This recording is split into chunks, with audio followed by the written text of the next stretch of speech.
Alrighty, so I have 2 o'clock. So at this time, Jordan, I'm going to be passing you the presenter and you will be in control. So feel free to lead us off whenever you are ready.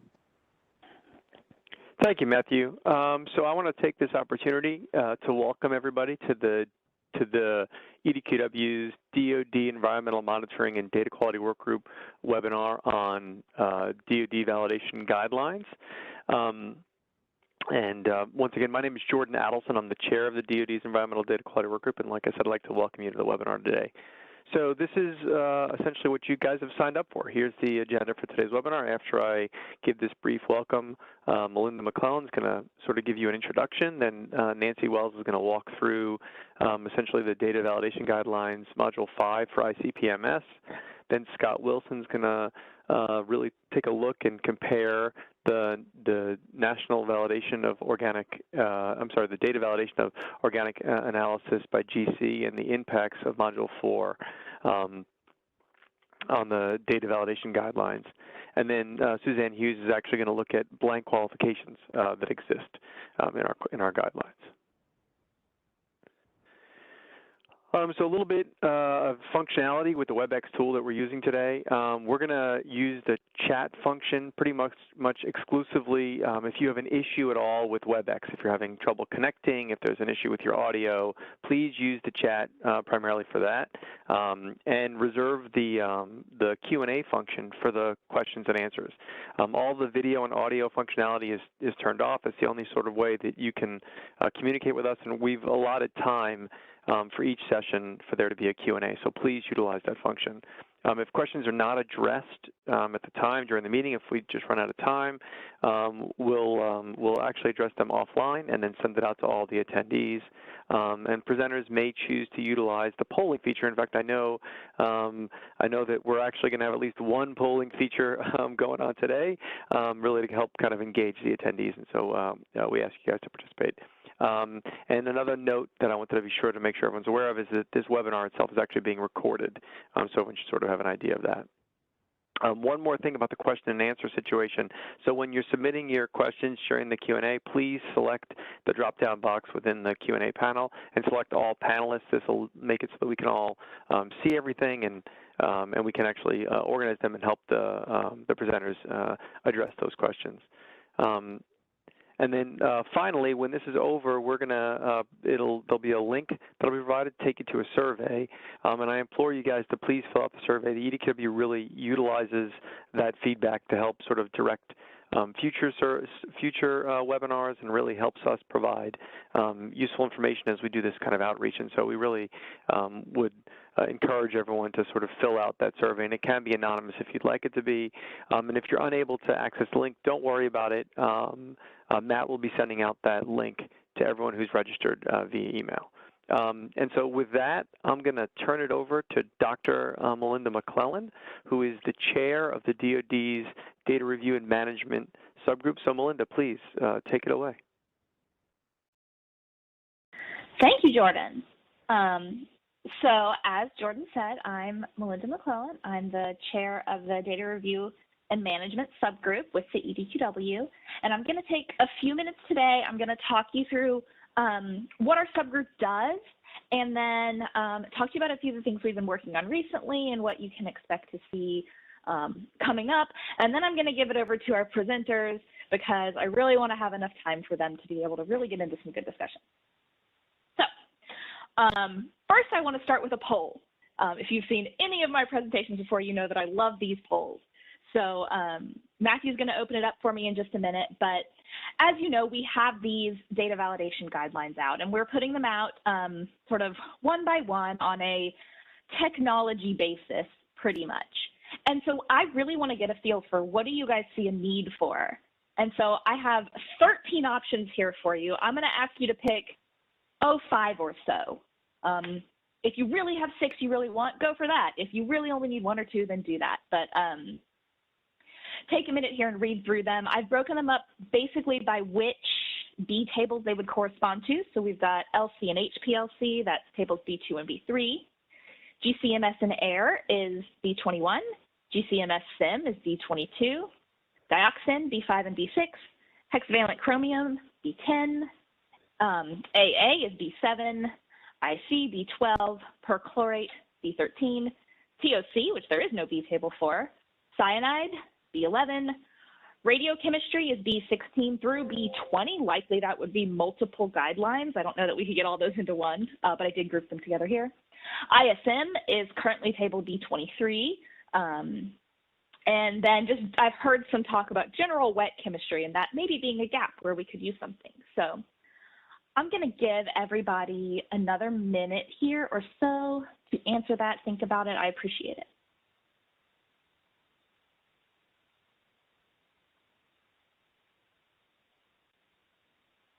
Okay, so I can see results here. I don't know if everybody can see those yet. And certainly if you have feedback or other ideas about that, I'm more than happy to hear them, and you'll see in a minute how you can send some of those questions and information to us, because we are going to talk about that. But it looks like kind of the first three, LC, HPLC, GCMSNA, or GCSIM, had a lot of people wanting to see that. I see several incremental sampling, so I appreciate it. That gives me some really good information, and it kind of lets you know what we've been thinking as well. Okay, so let's talk about the subgroup a little more. So the way this is structured is we have 10 representatives from across the Army, the Navy, and the Air Force. We meet once a week to discuss data validation and about every other week to discuss data usability. Our major projects, you guys can probably figure out from what you've seen us publish, but it's the data validation modules. We publish these kind of as we develop them. The idea being that we review them internally on an annual basis, and the plan is to have public comment, to request public comment about every 5 years. Now, if somebody sends in questions or input or things like that, those get incorporated into our internal reviews every year, but soliciting that response would be roughly every 5 years. So modules 1 through 4 are published. Module 5 is draft out for comment right now, and Nancy's going to talk to us about that a lot in just a minute. I'm not going to say much there. I will say that we're, as a group, we're starting to take a look again at the general guidelines and how we can make those a little more functional and roll in some of that stuff that is consistent throughout each of the modules. That's a big project we're working on now. We're also working on data usability guidelines. The DoD really cares about data usability. This is where in your project you finally can look at your data and decide whether or not you can make decisions with that data. It's the final step. It's everyone is probably familiar with Worksheet 37 in the USC QAP, and we've really seen a need for a little bit more guidelines on how to do that process. And so we're working on those guidelines. We're taking our time and making sure that they're really well developed and clear for everyone. So we're hoping to get those out later this year. And when we do that, we will have another webinar at the same time to have a forum for discussing those as well. And that leads into us doing training and outreach as much as possible, as much as requested. Okay, but what are our smaller projects? And these usually come out of questions. So what do? If you have a question for our subgroup, you send your question to us. I want to hear them. I want to hear what's going on. I want to hear what you're struggling with or what you see a need for, or if something's unclear. You can send them to us through the DINIX portal. And I've taken a little screenshot here of what you'll see in DINIX. And you go up to the menu. So if you're in the main page for the EMDQ, go up to the menu, it says Contact POC, and I know that writing is really small, and I'm sorry, but I've circled it in red there. And those questions will get to us, and we can respond to them. So if anything comes up, I encourage you to do that. And so I want to take a minute. I want to talk to you about some of those questions we've gotten and how we've answered them. So one that we got is, how do I qualify with this DL, this LOD, this LOQ? What do I do with DTEX? What do I do with non-DTEX? And so what did we do? Well, we realized, hey, there's probably some more clarity needed. So we redesigned the description of the detection scheme. So you'll see this in module 4, I think, of the data validation guidelines, the GC, where we made a table a little bit easier to read. We cleaned up some of that language. The content's all the same, but we think we made it a little bit clearer. I do want to note that The DoD strongly recommends against changing what we have in the QSM, but as sometimes a QAP will do that, we gave you a little help there. Okay, now another question we got. When the Module 4 came out, it was, why are these blank tables different? How did we answer that? Well, we answered that person individually, but we also put out this new memo, which you all have seen, hopefully. It's the blank table replacement. It replaces the blank qualification tables in Modules 1, 2, and 4. Note, it did not replace Module 3 for PFAS. That one stays the way that it is. This is what you'll also see in Module 5 that is out for comment now. This memo has been published on Denix, and we're going to hear a lot more about that from Susie later.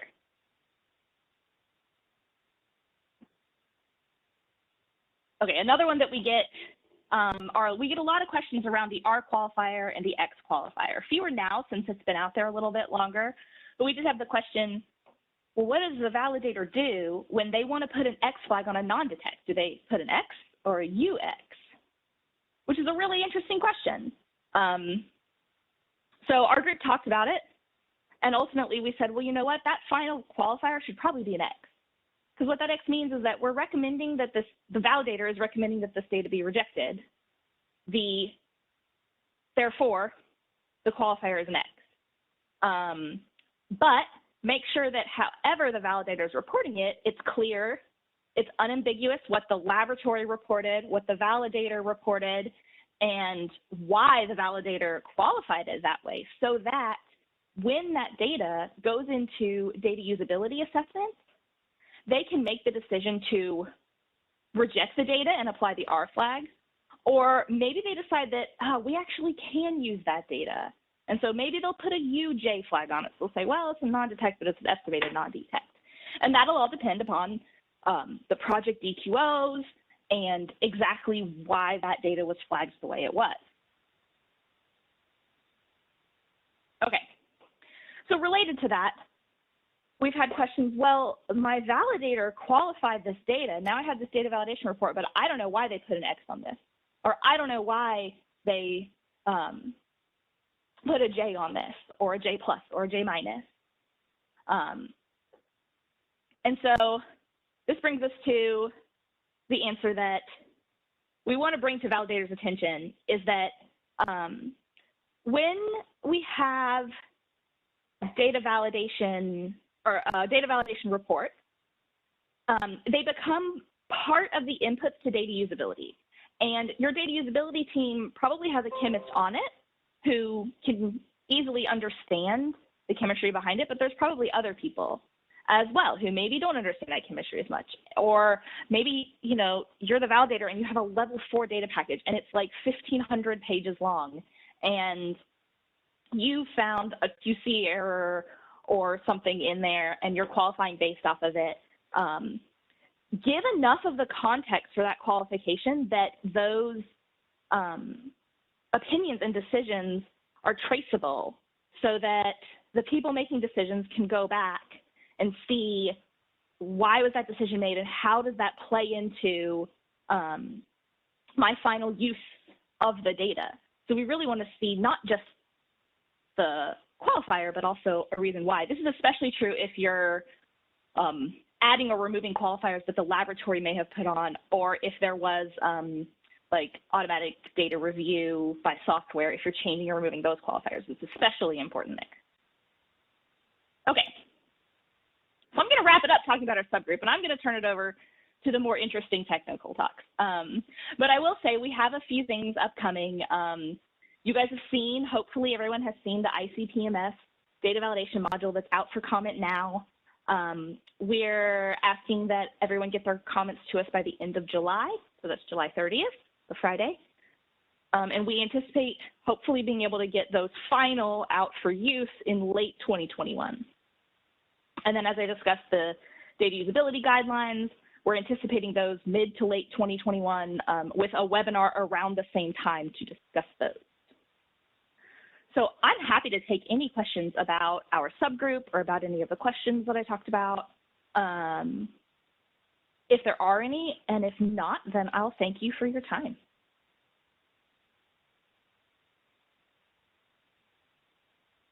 Matthew, if there were any in the Q&A or chat, I wasn't watching it while I was going, so.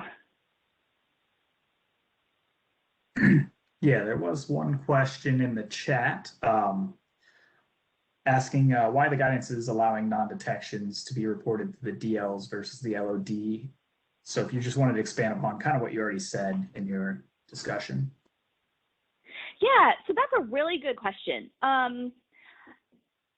We would never recommend that you report your non-detects to your DL. As we know, the uncertainty or the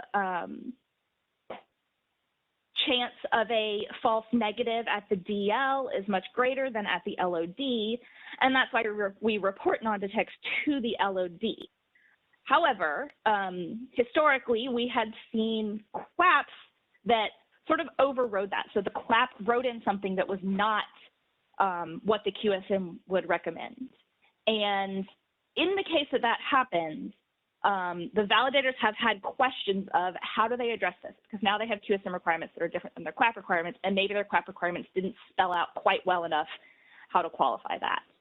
So we strongly recommend that projects don't do that, but we didn't want to leave people just completely hanging in the event that they ran into that situation.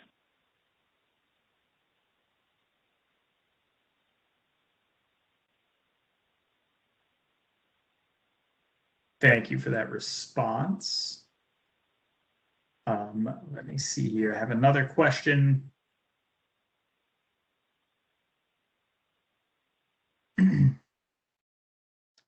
Where can we find a copy of the draft Module 5?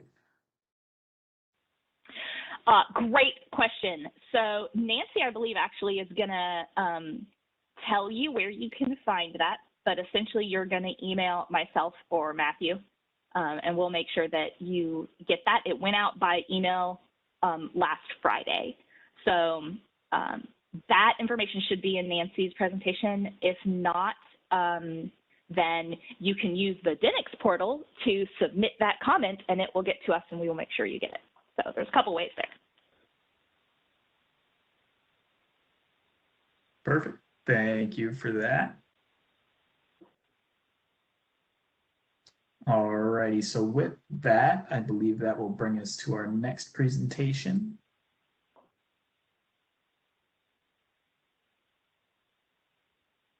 Okay, so I will take a moment to introduce Nancy here. So Nancy Cooper has been with the Air Force for almost a year. She's based in San Antonio, Texas. So following her degree in mathematics and chemistry from a small liberal arts college, Nancy got her master's degree in chemistry from Case Western Reserve University. Prior to working for the Air Force, she worked in industry and medical testing labs, and there she became intimately familiar with ICP mass spec and troubleshooting of ICP mass spec. She is very happy to be living in San Antonio with her 2 dogs and her husband. And Nancy is going to talk about highlights from Module 5, ICP-MS. So thank you, Nancy. Thank you, Melinda. Yes, again, my name is Nancy Cooper, and today I'll be talking about the latest data validation guidelines, Module 5, Data Validation Procedures for Metals by ICP-MS. Next slide, please.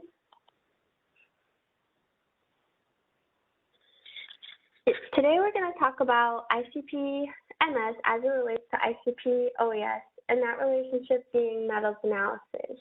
There are a few additional requirements for ICP-MS because of the mass spectrometry portion of it.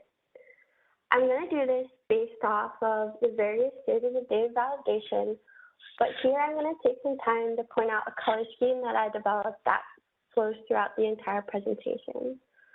The specific requirements for ICP-OES will be displayed in red, and the specific requirements for ICP-MS will always be displayed in yellow. And when those requirements overlap with one another, they're going to be headed up in orange. Next slide, please. The stage 1 data validation between ICP-OES and ICP-MS are very similar, and I'm not going to spend much time in this stage, so we're going to move right on to stage 2A data validation. Next slide, please. The stage 2A data validations between ICP-OAS and ICP-MS are very similar again. So let's review the method blank, a laboratory control sample duplicate, the matrix spike duplicate, the sample dilution reanalysis, the post-digestion spike, the dilution test, and the method of standard addition. I'm going to spend some time talking a little bit about the dilution test and post-digestion spikes because these are unique to ICP analysis. And these are run if a matrix spike or matrix spike duplicate failed the percent recovery accepted limit for a target metal, and it should be performed using the same sample that failed the matrix spike or matrix spike duplicate analysis. This is the case even when the matrix spike or matrix spike duplicate failed due to the parent sample being greater than 4 times the concentration, the spiked concentration. Next slide, please.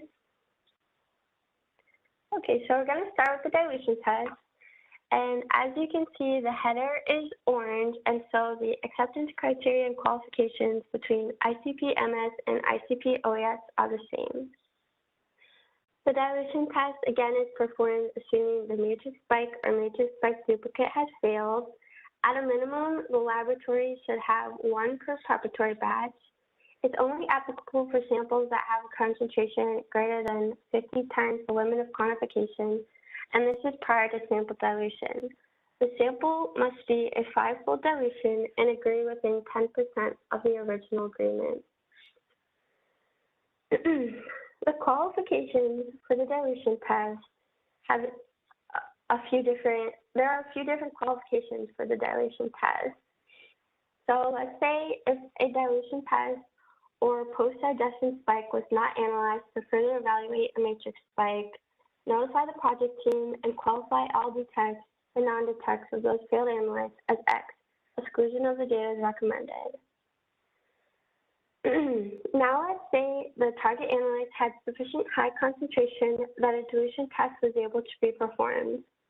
Assuming that the dilution test passed the acceptance criteria, then no qualification is needed. Just make note of the dilution test in the validation report.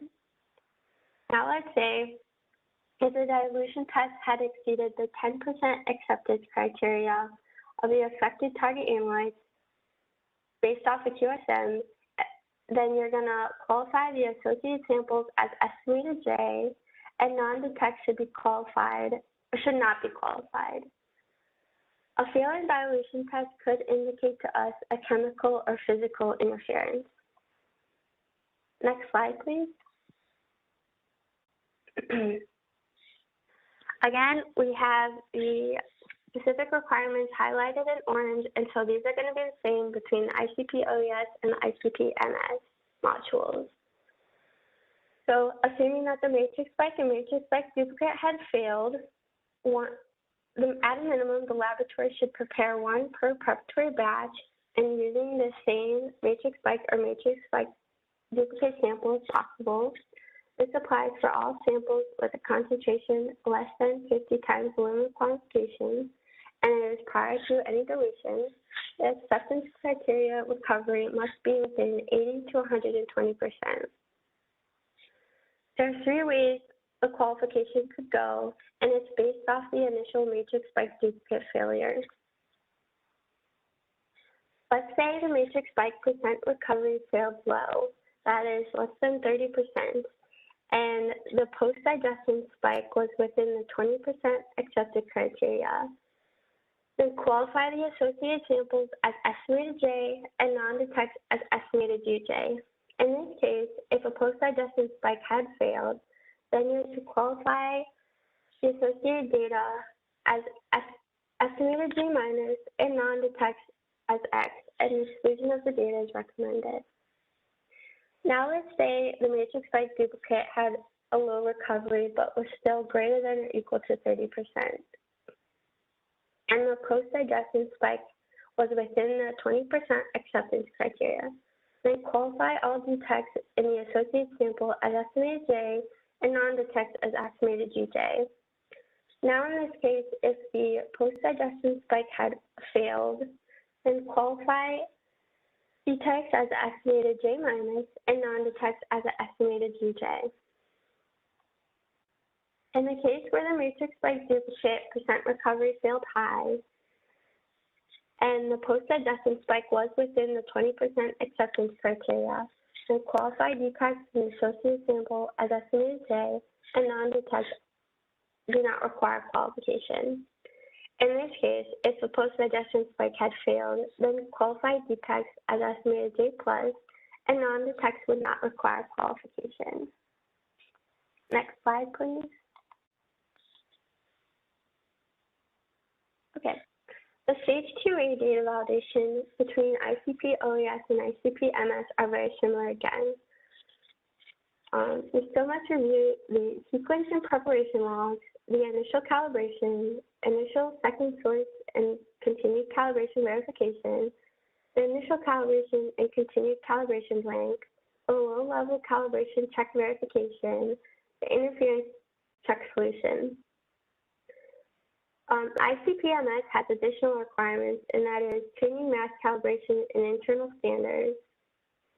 I will talk about those in a few minutes, and I'm also going to touch base on the interference check solution, as it is unique to ICP analysis and helps verify that the interference levels are corrected by the data system with appropriate QC levels. Next slide, please. Okay, the interference check solution, as you can see again, the acceptance criteria and qualifications are highlighted in orange, which means they're the same between the ICP OES module and the ICP MS module. The interference check solution must be run after the initial calibration and prior to sample analysis. The interference check solution consists of evaluating two solutions. Solution A is composed of relatively high concentrations of common interfering analytes only, and it is evaluated to determine the effect of interferences below the calibration range, that is less than half the limit of quantification. The second solution, solution AB, is composed of the same high concentrations of interfering analytes and spikes with a known concentration of target analytes.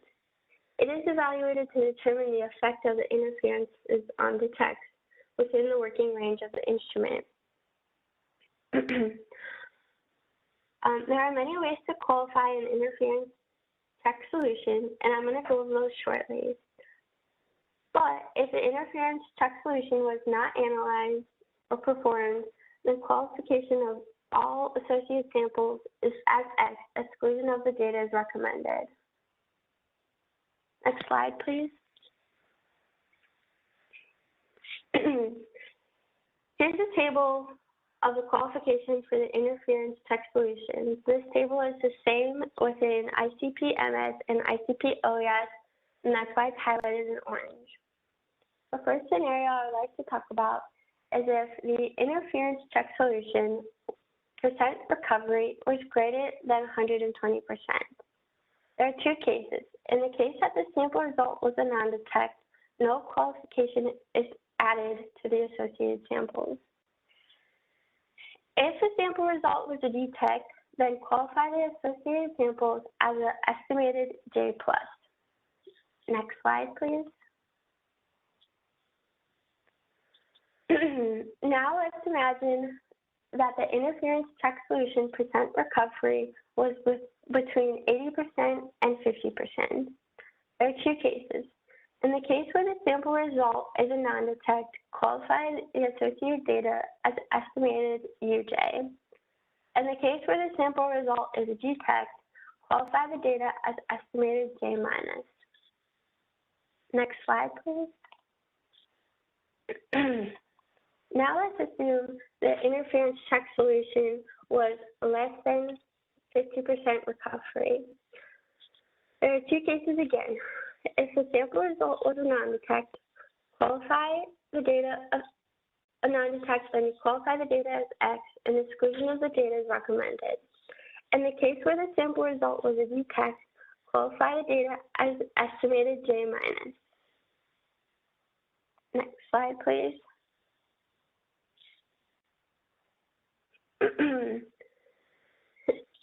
Now let's say that An analyte not present in the interference check solution is reported at greater than half the limit of quantification. There are three cases. If the sample result was a non-detect, no qualification is needed. If a sample result was detected and greater than 5 times the concentration of the unspiked, then qualify the associated data as estimated J+. In the case where the sample result was detected greater than or equal to 5 times the unspiked concentration, no qualification is needed. Next slide, please.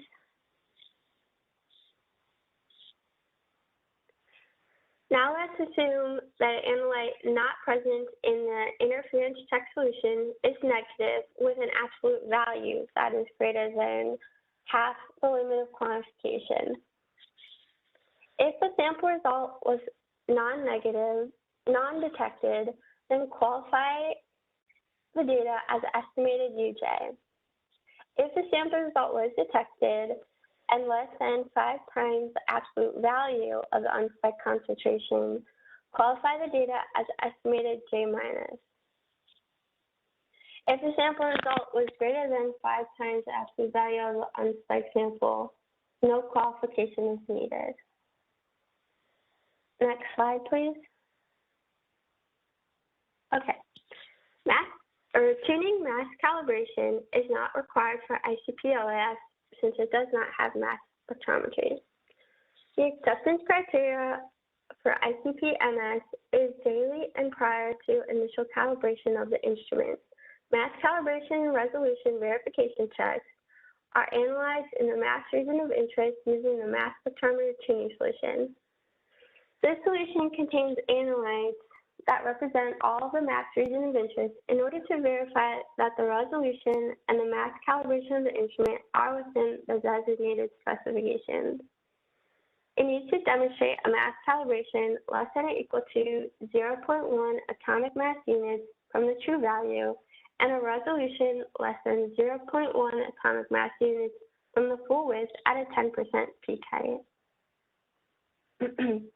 The qualifications for the ICP-MS is if the ICP-MS instrument mass calibration verification was outside the acceptance criteria, qualify associated detects and non-detects as X, exclusion of the data is recommended. This is because samples should not have been run without a valid mass calibration verification in accordance with DoD QSM. Next slide, please.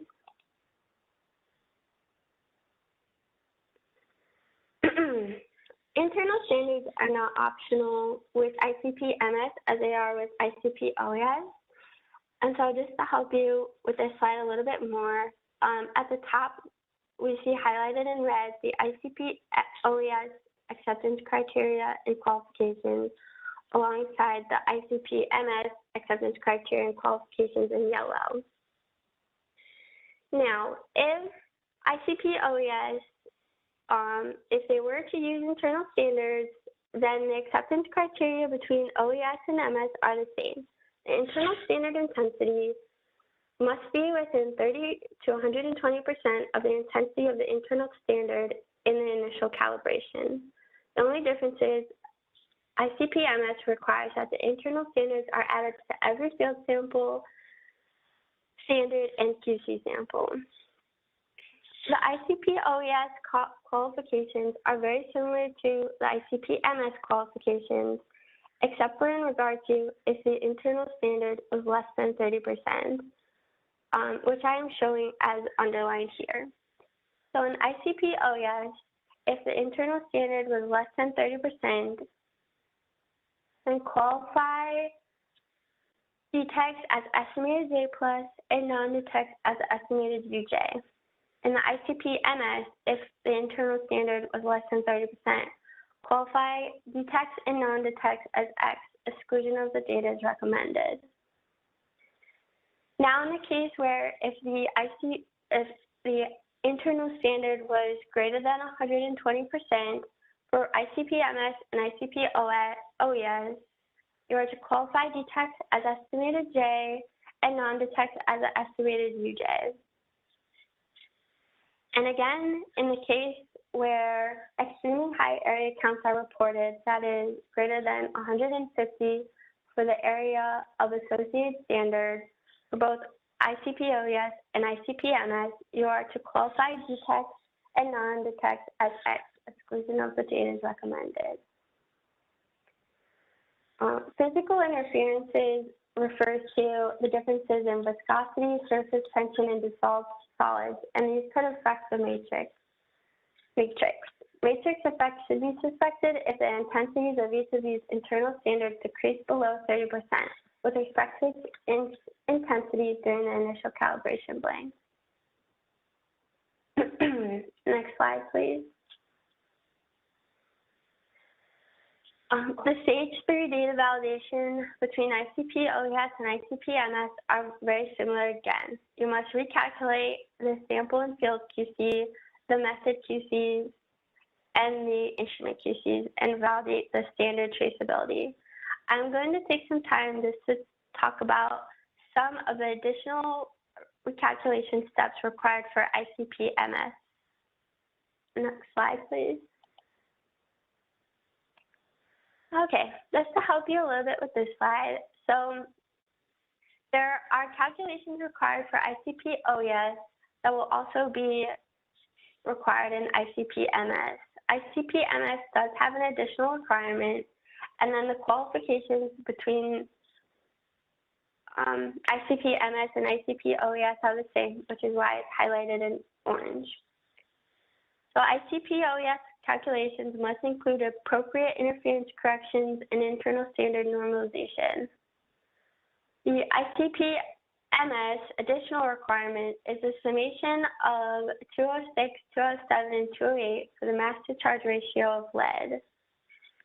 The qualifications, and I wanted to add that the summation of these isotopes is to compensate for the differences in the abundance of these isotopes between the standards and the samples.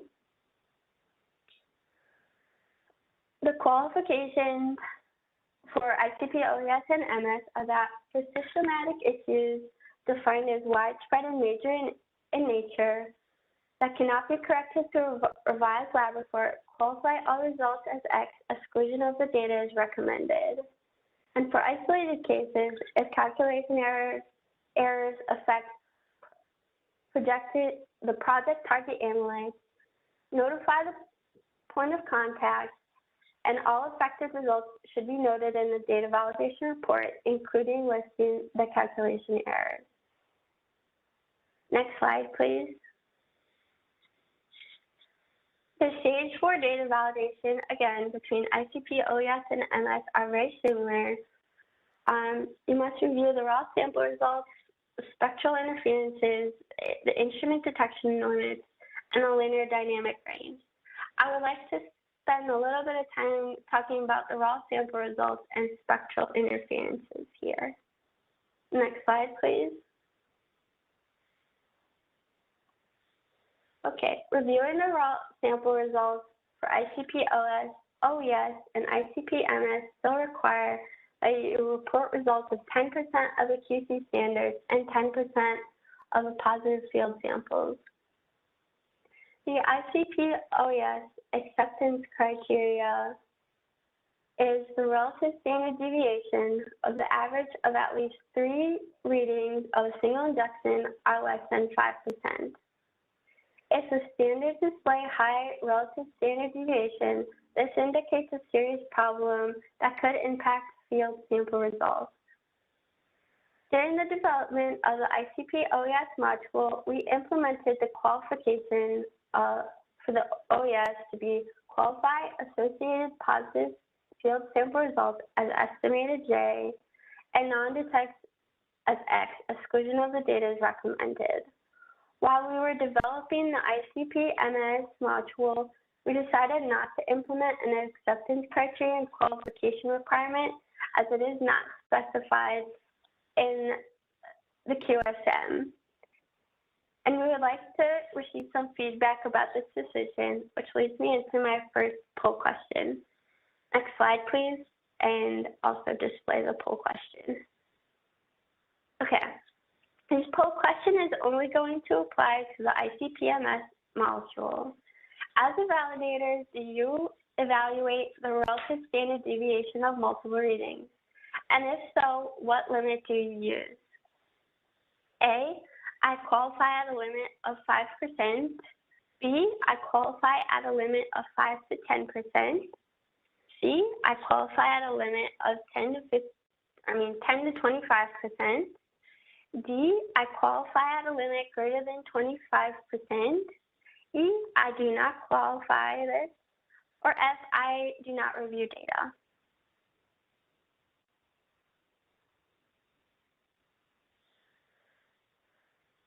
Unfortunately, today I had to join in a different way, so I'm not able to see the poll question or any of the results, but we'll be able to share it with the data validation group after the webinar.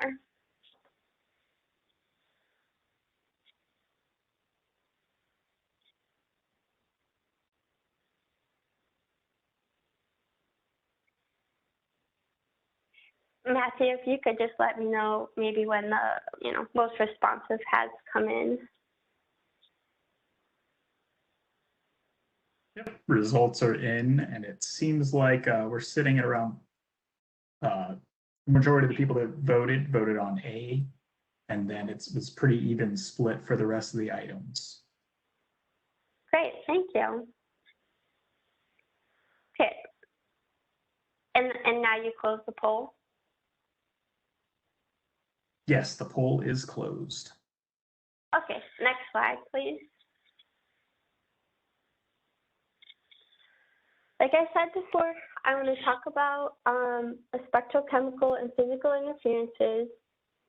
And I want to say, while the detection methods between ICP-MS and ICP-OES are very different, both methods still have very similar spectral, chemical, and physical interferences. One of those being isobaric interferences, which is where different elements have isotopes of the same nominal mass to charge ratio. In the ICP-MS operating software, these will be calculated automatically. Next slide, please.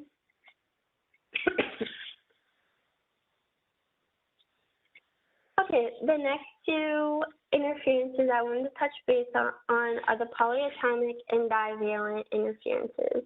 Polyatomic interferences refer to a combination of two or more isotopes, and divalent interference is an element consisting of a double charged ion. These inter-element interferences could affect the accuracy of an analyte's measurement. These are not automatically calculated by the software like isobaric interferences, but they are well documented.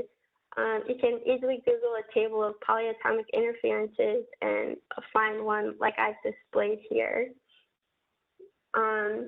This is where the validation of the interference check solution is utilized for both ICP-OES and ICP-MS.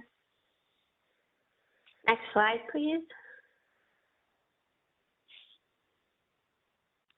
Okay, the last two interferences I want to talk about are physical and memory. Physical interferences we kind of talked about already, and it's the effect that the matrix could have. Memory or carryover can occur when the analytes from a previous sample or standard are measured in the current sample. A way to avoid this is a rinse period between samples should be long enough to minimize such interferences. Excessive use of instrument rinse lengths to pass QC is data manipulation, and that should be reported to the project team. Next slide, please. So one last note I want to make, which Melinda had also stated, is the release date for Module 5 was last Friday, June 25th, 2021. We're going to leave a period for comments open until July 30th, 2021. And if for some chance you didn't receive the module and you would like to, you can contact Matthew Lloyd, and I have included his email address for you there. Thank you. And I can take any questions now. Thank you very much. So we have a question here. While developing the ICP-MS module, was there any language that needed to be updated and incorporated into the ICP-OES module?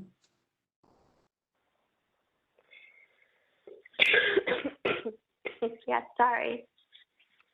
Yeah, so we added some clarifying text to a failed continued calibration verification. We added some clarification text with respect to a low standard being greater than the limit of quantification in the initial calibration section. And we also added some clarifying text in qualifying the relative percent difference. All of these are just clarification to the text and did not change any of the qualifiers. Thank you very much for that response. So qualifying for an ICS exceedance, should those only be for the interference that are represented or that are present in the sample? I'm sorry, Matthew, could you repeat the question? Yes. So when qualifying for a ICS exceedance, should you apply qualifiers only to the interference that are present within the sample? Okay, I think what they're asking is you have failed the interference check solution, and then your qualifier, you're supposed to qualify on the associated data.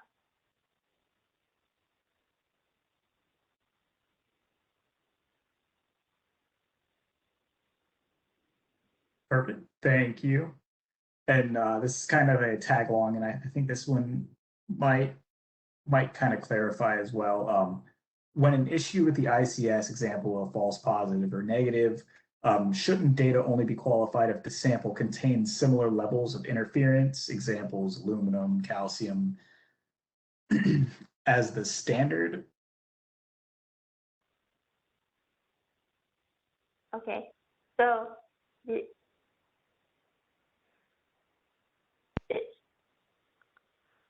you're saying that the interference check solution failed and it's giving a negative result, and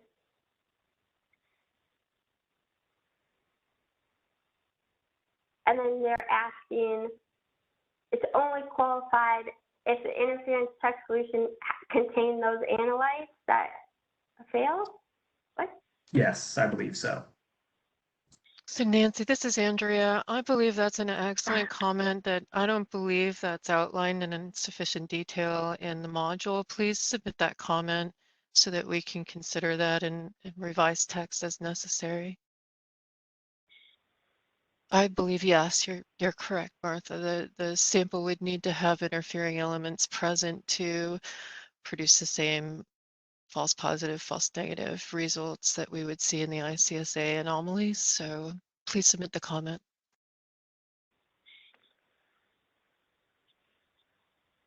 Yes, thank you, Andrea. It's a little hard for me to interpret these questions. Sorry.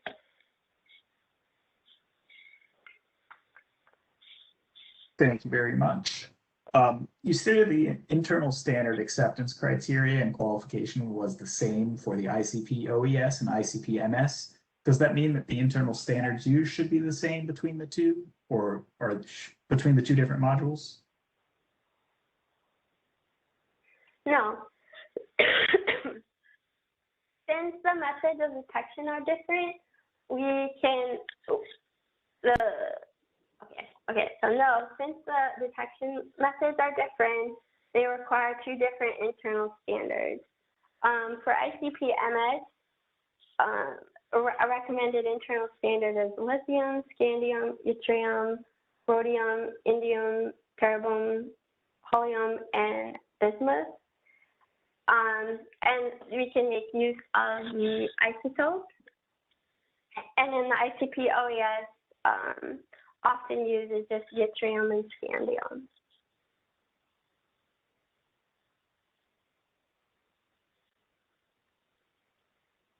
Thank you very much, Nancy. I believe that's all the questions we have regarding Module 5 at this time. Matthew, this is Melinda. There was yeah. one question in the chat, so it wasn't in the Q&A, but it was asking if there's a reference for the dilution test acceptance criteria of plus or minus 10%, and that is from the QSM. It's from Table B9 in the QSM.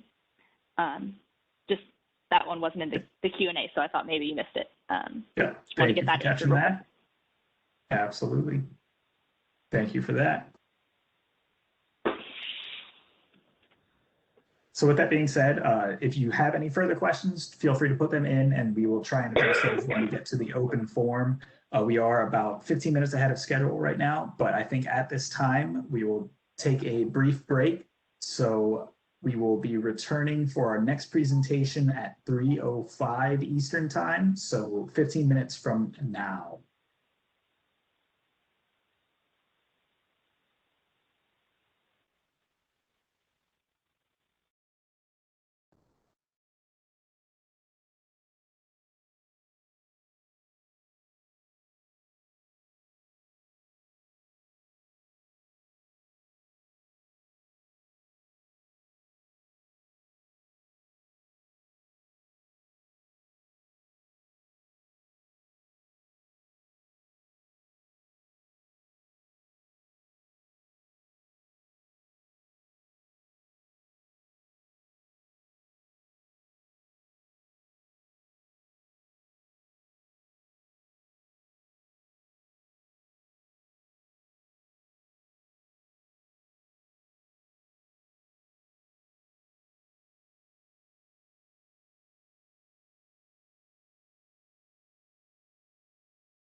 Good afternoon, and I am looking at 5 minutes past the hour, so we will be coming back to the second half of our presentations. With that, Melinda, do you want to go ahead and introduce our next speaker? I would love to. So welcome back, everybody. I'm going to introduce our next speaker here. Our next speaker is Scott Wilson. Scott Wilson is an environmental informatics and technical support specialist at Laboratory Data Consultants, Inc. He is part of a talented team providing technical support for LDC's automated data review software, ADR.net, as well as LDC's cloud-based environmental data management system, EDMSI. He supports multiple projects assisting with data validation and database management. Scott has 6 years combined laboratory experience as a university researcher and a chemist in the mining industry, working with GC, GCMS, HPLC, ICP-MS, among other techniques and instrumentations. Today, Scott is going to talk to us about DoD and non-DoD data validation of organic analysis by GC and the impacts of Module 4. Thank you, Scott. Thanks, Melinda. I really appreciate it. And I appreciate everyone being here today and coming along to listen to little old me. So yeah, with that, I just want to jump into it. But as Melinda said, I'll be discussing DoD and non-DoD data validation of organic analysis by GC. And the star of the show is going to basically be Module 4. And hopefully if I do my job well today, I can kind of convey some enthusiasm for Module 4. I think it's a great validation guidance document. So yeah, I want to jump into, like I said, the star of the show, Module 4, but let's go ahead and actually start off with a poll. And I'm just curious to know who here is currently using Module 4 as a guidance document for a current project. I kept it easy. It's just a yes or a no.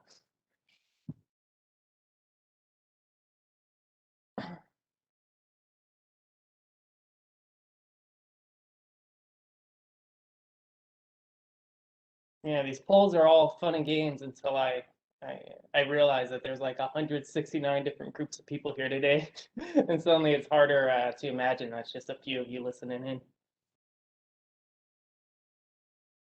We'll give everyone a moment. All right, looks like the poll has ended.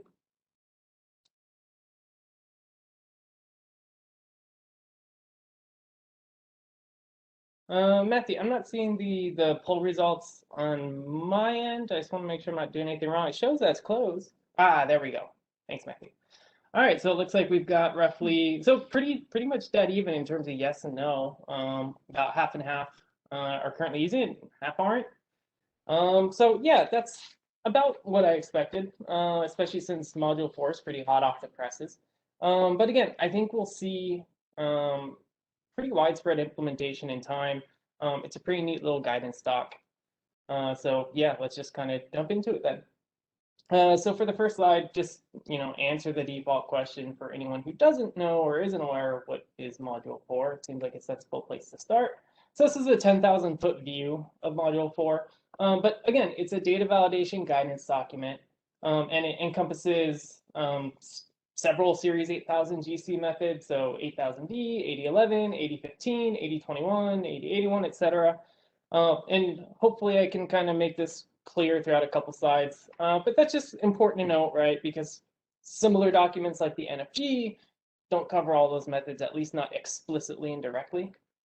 But yeah, and then Module 4 works in tandem with QSM 5.3 and the DoD General Data Validation Guidelines. So they all work together in harmony, if you will, as far as validating GC organics for your projects and keeping everything consistent. And then I guess two little highlights for Module 4 that at least I kind of appreciated and just want to point out for anyone who hasn't really gone through it yet. But yeah, it lists and itemizes the actual review forms and worksheets that tie to any stage of deliverable and validation. So it's pretty explicit with stage 2B validation requires the following forms, etc. That's neat. I think that's excellent.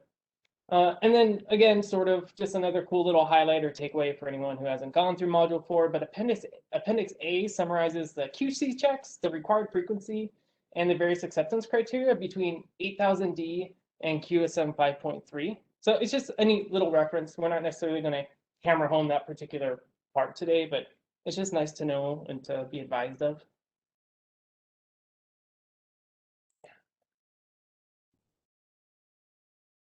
There we go. All right, so taking I guess just a brief step back before we really jump into all the specifics of Module 4. In general, so what sort of data validation guidance would there be between, a DoD project compared to a non-DoD project, right? Sort of lay the foundation here. So for a non-DoD project, typically, you'll have your site-specific QAP or SAP. That's pretty typical, and obviously it's really the same for DoD.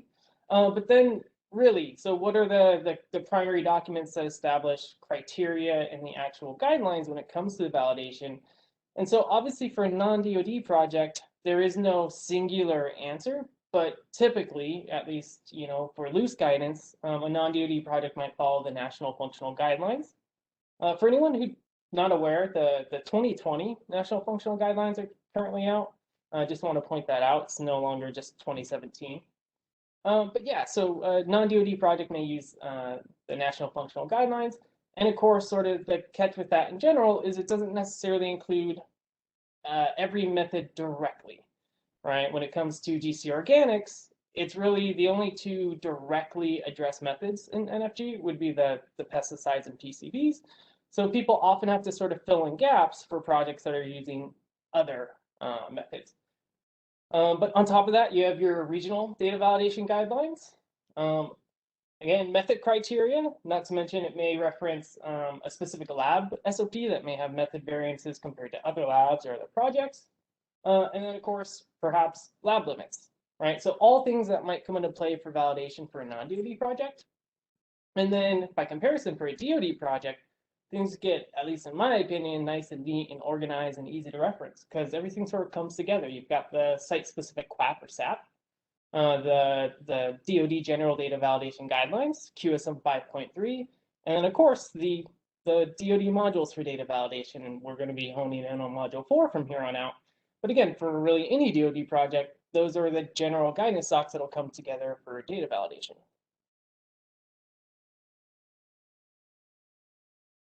All right. So to sort of set us up for a couple of slides that we'll discuss, let's sort of handle the basics at least, and that's reporting requirements for a non-DoD project compared to a DoD project. So for non-DoD, again, it'll kind of vary. The nomenclature might vary as well. But in general, it'll use a DL or an MDL, a reporting limit, a quantitation limit. That's the general vocabulary and usually the setup. Again, we can't necessarily cover every non-DoD project ever, but generally. And if you are sort of following NFG, typically it's going to be an MDL for the detection limit and a QL quantitation limit, reporting limit, etc. And for DoD, as I'm sure all of us are aware, it's all about the DL, the LOD, and the LOQ. And so if you're actually doing standard reporting QSM, typically any value below the DL is reported at the LOD with a U. But there are variances. Some projects will handle it differently. So some projects may report results to the DL, the LOD, or the LOQ. I know Melinda addressed that earlier in her introduction or anything. But just generally, a takeaway here for non-DoD, some DL and then an RL, and for DoD, a DL, LOD, LOQ. And that's just mostly foundation. But so now let's jump into it and compare DoD versus non-DoD for temperature evaluation. So Module 4 particularly, it really formalizes temperature evaluation with really precise temperature criteria. Right, and it's got explicit guidance sort of along the way. It's nice, right? It takes some of the blanks that could otherwise exist under other guidance docs. So specifically, if we're looking at non-DoD, and again, it's not like it has to always be NFG, but a lot of non-DoD projects may or may not incorporate NFG. But just generally for non-DoD project, usually the actual temperature requirements the same, especially compared to DoD, where roughly you want your samples between 0 and 6 degrees Celsius. And so foreign exceedance, again, under non-DoD, typically anything above 6 degrees Celsius, there's quite a bit of professional judgment. There's no real uniform guidance or any one way that the data tends to be handled. So NFG 2020, just as an example, generally advises JUJ for temperatures greater than 6 degrees. But notably, there's no real guidance for like a gross temperature exceedance. It's just greater than 6 degrees, professional judgment or JUJ generally. And on top of that, well, NFG, just as an example, advises that temperature or that sample shouldn't be frozen. Again, there's no real guidance on what to do if the temperature is below 0 degrees Celsius. So comparing that to DoD and Module 4, like I said, same general criteria of 0 to 6 degrees Celsius, but it's subdivided, and we really have the equivalent of a gross exceedance specified. So for temperatures above 6 degrees Celsius, but less than or equal to 15, the guidance is J minus UJ. And then, like I said, there's like this idea of a gross exceedance, even if I think right here I'm kind of using my vocabulary. But for temperatures greater than 15 degrees Celsius, right, Module 4 advises J- for detects and X data recommended for exclusion for non-detects. Right, so we've got it sort of subdivided, and it's more precise in terms of the temperature limits, and the guidance is clear. And then furthermore, for temperatures less than 0 degrees Celsius, Module 4 advises no qual, but to note it in the report. So just another example of, another case with temperature, almost edge case or corner cases, as I might term it, where we've got guidance on it now, whereas for non-DoD projects, there's nothing really specific to reference. Anyway, there's also accommodation via Module 4 for what I'm calling same-day temp. Just that I mean, if the temperature is above 6 degrees Celsius, but there's evidence of cooling, and the sample was collected just earlier that day, like within a few hours, that's addressed in Module 4 as well, right? Which advises no qualifier necessary, just note it in the report, right? So we got a lot of specificity, specific temperatures noted, specific guidance for it, etc.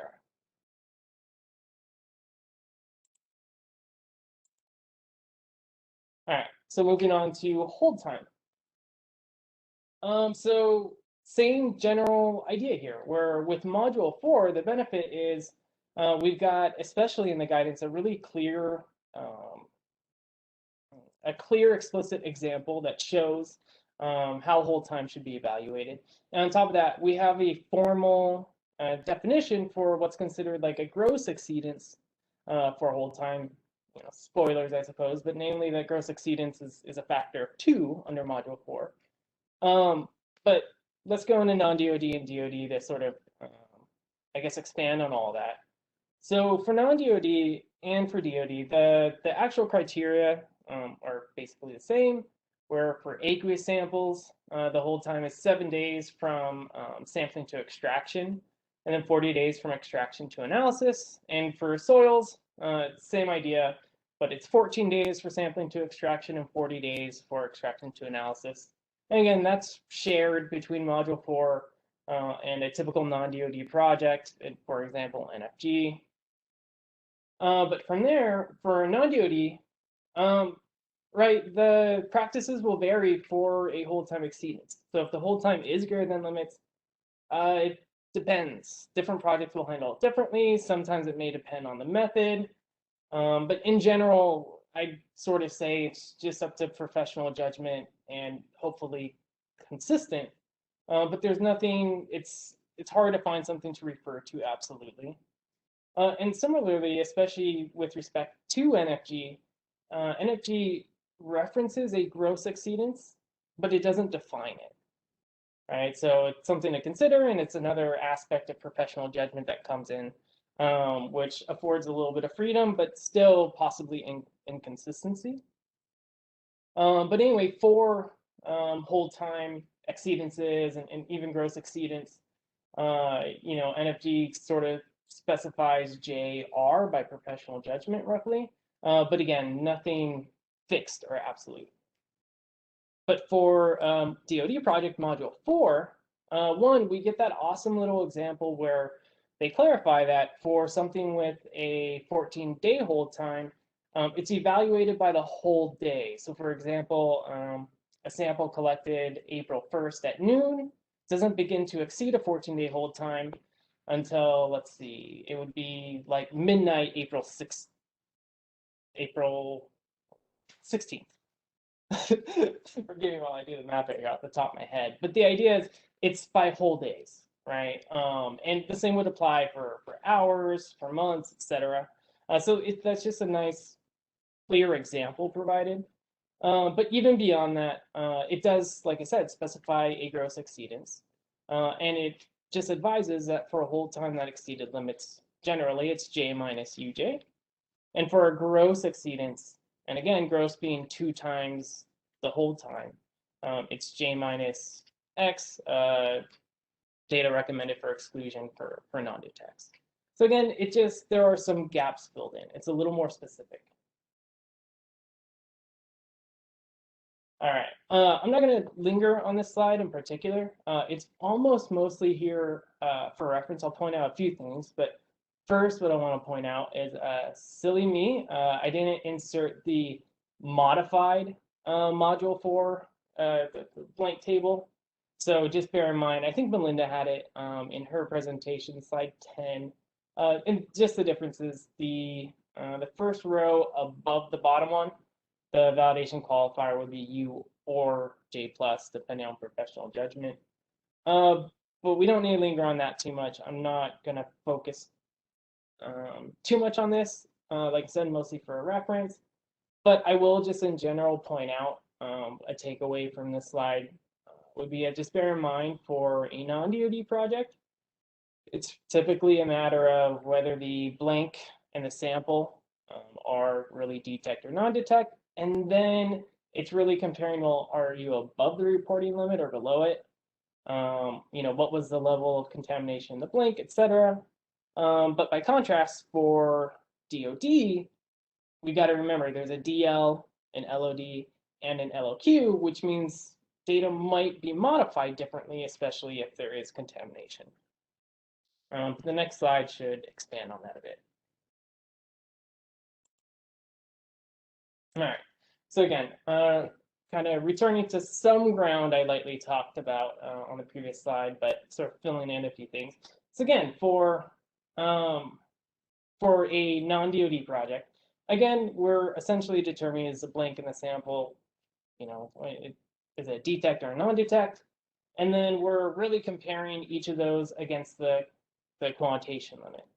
And depending on the level of contamination in the blank, right, you might qualify your sample U, R, or J+. And importantly, and almost the main reason I'm kind of going into this because it'll play into it later, but right, a sample result may be modified and elevated to the RL, the quantitation limit, and marked as non-detect U. And then a little bit of a sidebar, I suppose, but I really did want to include it because it's a good example of like specificity that we get with Module 4. But so for a non-DoD project, there's really no formal regulatory guidance on how to handle like an aqueous field blank with soil samples, right? So if you've got an equipment blank and your results are presumably, I don't know, milligrams per liter, and then you have soil samples and presumably the results are milligrams per kilogram or what have you. But there's no real formal established guidance on how to assess that, especially if you do have hits in your equipment blank. So food for thought as we jump over now to the DoD Module 4. So again, the main takeaway is just, all right, with the samples, right, you depend on your project setup, a detect or a non-detect depends on whether you're reporting to the DL or the LOD. And then the result in the blank and the sample itself, again, is it above the LOD but less than the LOQ? Is it above the LOQ? But generally, you'll compare with a 5x or a 10x rule. And all that to get to, you might end up modifying a sample result you might elevate it to an LOD for some projects, depending on the contamination, maybe an LOQ, and marking U each time. And that's the takeaway that we'll get to because it's important for database considerations. But again, non-DoD, you might modify a result to the RL. And for Module 4, a DoD project, you might modify a result to the LOD or the LOQ. It just depends. But finally, yeah, Module 4 has actual specific language and guidance that it offers for, again, comparing an aqueous field blank to a solid sample. Really, it advises that at best, you can only perform a qualitative comparison. So it cautions against direct quantitative comparisons, but that's nice. There's something written down and established. There's guidance there. And I think that's going to help lend consistency between projects and between sites. Anyway, it's just a nice example, again, where something that previously we've all encountered it, but never had something to directly point to. Now there's something to directly point to for guidance. All right. And then so let's go into field dupes. So what's great, again, sort of each time, it's like Module 4 is sort of the star of the show, but Module 4 provides actual guidelines for evaluation of field dupes. Also, it's got some language for ISM samples. But with field dupes in particular, if you're looking at a non-DoD project, I mean, it all really depends on the CLAP or the SAP, and that's not to imply it's a bad thing, because it's not. But the point being, there's nothing to fall back to or any sort of general guideline, and you're evaluating field dupes based off of what the CLAP specifies. And one of the consequences, I suppose, of that is sometimes guidance is absent or limited when it comes to some of the more interesting findings. Again, these are my words, not necessarily anyone else's, but I kind of call the corner cases where, sure, your project may establish like RPD limits, but so how do you handle, for example, low-level hits? Let's say your parent and your dupe have hits, below the LOQ and they're estimated, or maybe a little bit above that, but it's less than 5 times the LOQ. And or what if your parent sample is a hit above the LOQ, but your field dupe is non-detect? What's the right guidance for that? And so sometimes that's absent, and that can lead to inconsistency. It can slow down projects, right? Something I think a lot of us have probably encountered. By comparison with Module 4, it provides a lot of really useful guidance. One, we've got a general guidance doc, right, that already is discussing field dupes, right? Even if it's to mostly advise, qualify according to the CLAP, et cetera. And it does provide some of that guidance that can be missing, where it does address, for example, that no qual if a parent sample is greater than the LOQ and the field dupe is non-detect, for example. But it even talks about how validators in a project should consider like alternative assessment, especially for results that are low-level hits, and talks about the difference rule. The beauty, so to speak, is it's got some guidance there, and it's already pointing to something. And then finally, just because it especially goes kind of hand in hand with field duplicates and replicates, but we do have language related to ISM replicates. It really just kind of directs the validator to perform the calculations as established in the CLAP. But again, it's an example where usually there's nothing really to reference when it comes to field dupes or ISM replicates.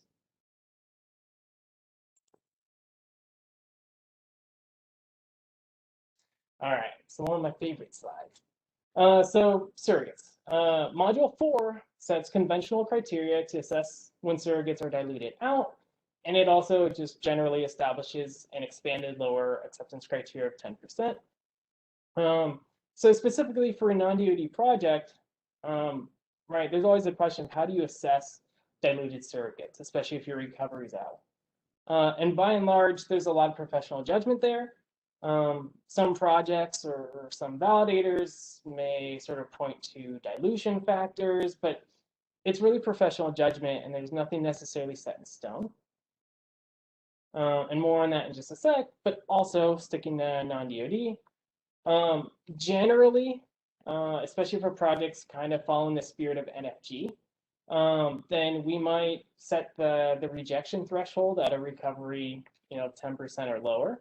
But I certainly want to point out, while we can't speak to every non-DoD project, many projects will perhaps handle it differently. They might set a lower acceptance criteria close to 30% or 20%. The specific number isn't important, just that we certainly see variation there, just like we see variation in how a non-DoD project might assess diluted surrogates. And so Module 4 actually advises for us that surrogates may be reported as diluted out when the surrogate spike is diluted to less than the LOD. That's great. We've got something formal and in writing, something to point to that'll help lend potential uniformity and consistency when it comes to handling diluted surrogates. And then it's mostly just to, I guess, agree with the guidance that we see in NFG, or at least it happens to mostly mirror. But DoD, specifically Module 4, sets an expanded lower acceptance criteria of 10% for surrogates, and it advises J minus X. And then for LCS LCSD evaluation, module 4 just sets a baseline for evaluation of GC organics. And right, that's important in general because when it comes to if you are doing a non-DoD project and you are going to go off of NFG, again, the guidance only directly ties to pesticides and PCBs. So for other methods, we're usually extrapolating beyond that. And that just leads to variability. Not necessarily every project will use the NFG guidance. They may determine that for a method like 8015, maybe it's appropriate to use different LCS sort of guidance on how the data is qualified.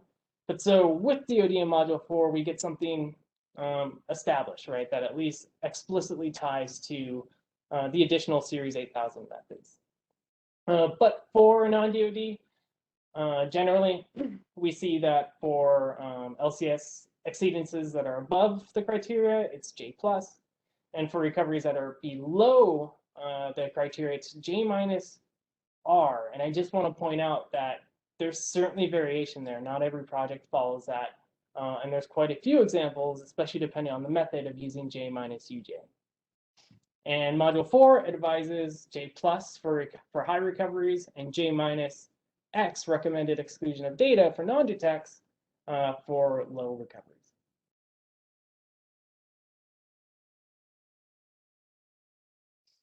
And then this one's fairly quick. But again, we just see examples of specificity where Module 4 actually establishes guidelines for some of the edge cases, as I say, where it establishes guidelines for situations where, for example, a field blank is spiked as the MSMSD, or where an MSMSD is not spiked for all target analytes. Just things that it's hard to point to specific guidance for a non-DoD project. So generally, again, we've got to use professional judgment, and practices will vary for either of those circumstances in a non-DoD project. But at least DoD has language for it. And what's great with the DoD language in Module 4 is it's consistent, I'm pretty sure, across the other modules too. So even the 4 modules are lending consistency between one another.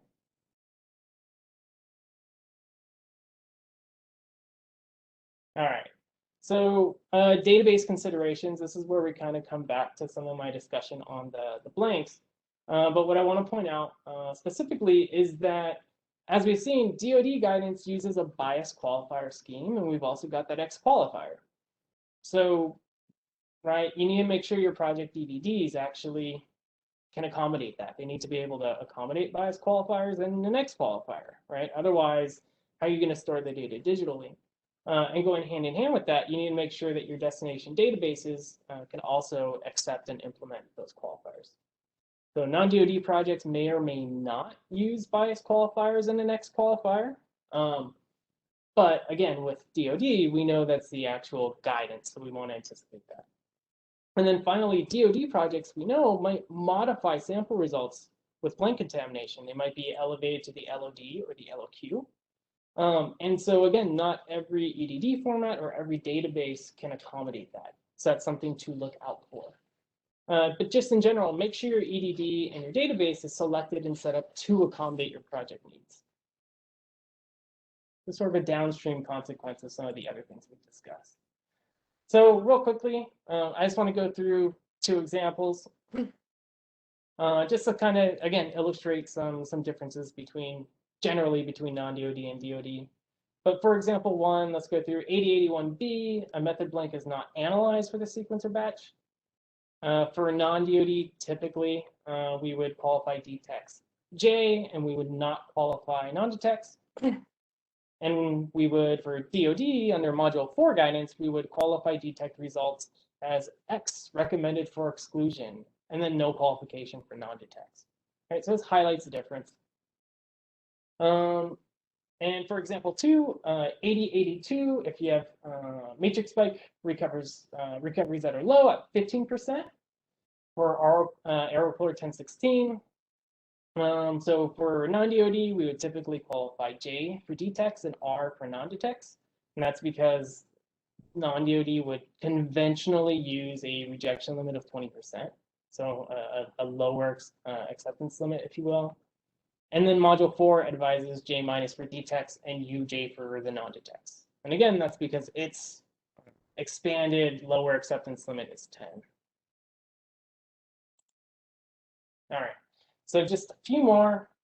Module 4 requires review of second column results and, where applicable, internal standards, and this is mostly in advisement. So what I mean by that is for Module 4, it specifies literally for under stage 2B and above, review of what they're calling the second column summary. Just something to verify the second column analysis and results. It also specifies review for the internal standards. And again, a lot of GC organics methods won't use internal standards, but if they do.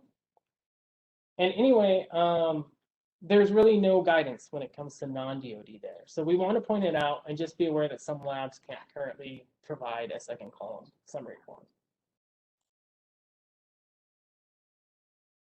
All right.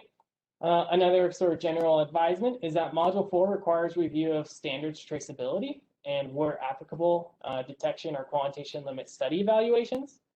And again, this is something that there's really no reference or guidance when it comes to non-DoD project. This is essentially something new and implemented in Module 4. So just be aware, and not all projects will necessarily stipulate a detection or quantitation limit study.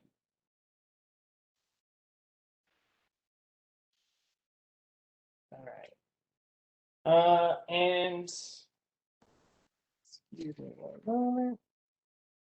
Yeah, okay. Pardon, I kind of breezed through some polls. I apologize for that. But in the interest of time, and since I've blown past it, forgive me. But I'll wrap this up a bit. Sorry about that. So Module 4 establishes guidelines for quantitation of multi-component analytes, such as aerochlors, toxaphene, and chloridane. So Module 4 specifies a 5-point calibration curve for quantitation of the multi-component analytes. It also specifies that if a multi-point curve cannot be obtained, that all associated detects will be recommended for exclusion. In terms of non-DoD, generally, well, there's variability there. So projects will often follow method and project-specific guidance. And usually a multi-point curve is stipulated, but not always, which is sort of the point, is it can vary. And in terms of handling that, if there is some sort of a problem found during evaluation, the validation practices typically vary. All right. So key takeaways, this isn't necessarily everything, but just a few highlights I want to cover.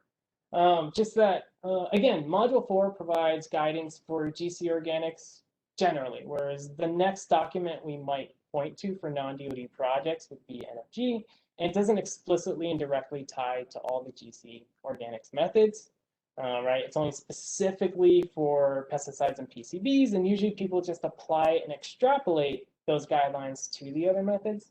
So we've got something that covers them directly, explicitly.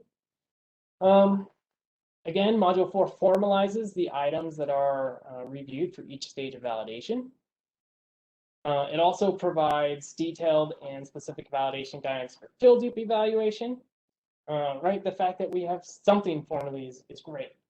And then Module 4 also includes specific guidance for certain occurrences, like the diluted surrogate spikes for MS failures and for field blanks spiked as MS, MSD, etc. Everyone, please forgive me that went a little slow, but that's the presentation for the time being. No problem. Thank you, Scott, for your presentation. We'll take a little bit of time for some questions just because we were ahead of schedule earlier. But the questions that we don't get to, we will circle back to during the open forum. So real quickly, what about the qualification of frozen samples?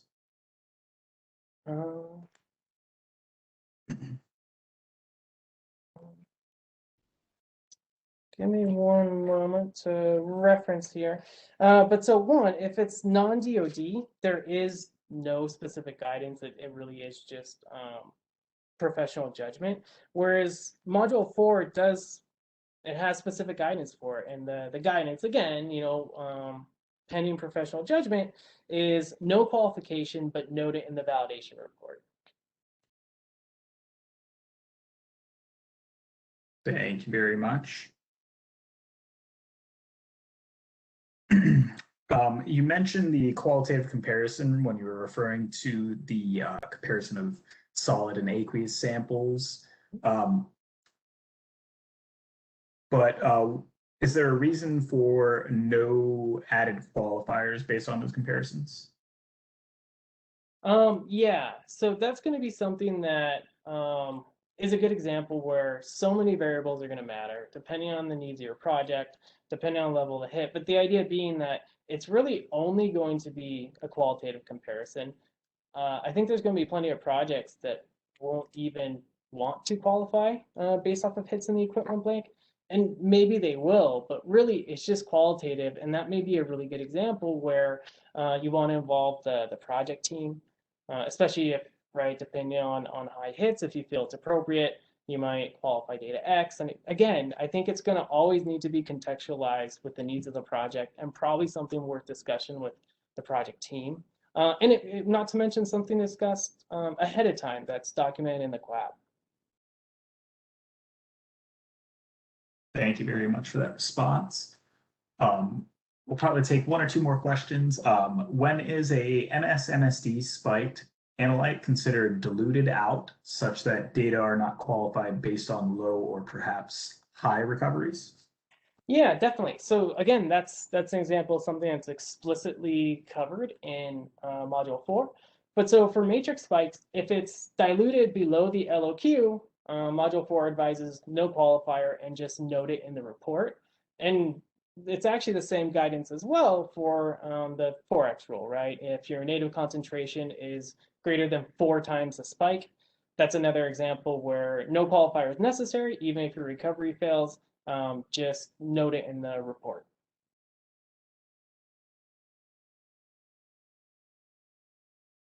Thank you very much. And can you expand upon the second column confirmation for the S3846 8021 method? Can you clarify just a little bit? And here, let me open up the Q&A and see if I can read it too.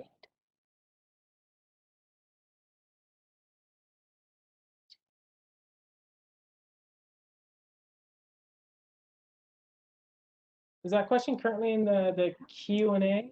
I'm just trying to reference it. It is in the Q&A. Perhaps we'll just have Marty, if you wouldn't mind adding a little bit more to that, and we'll circle back to that in the open forum. That sounds good.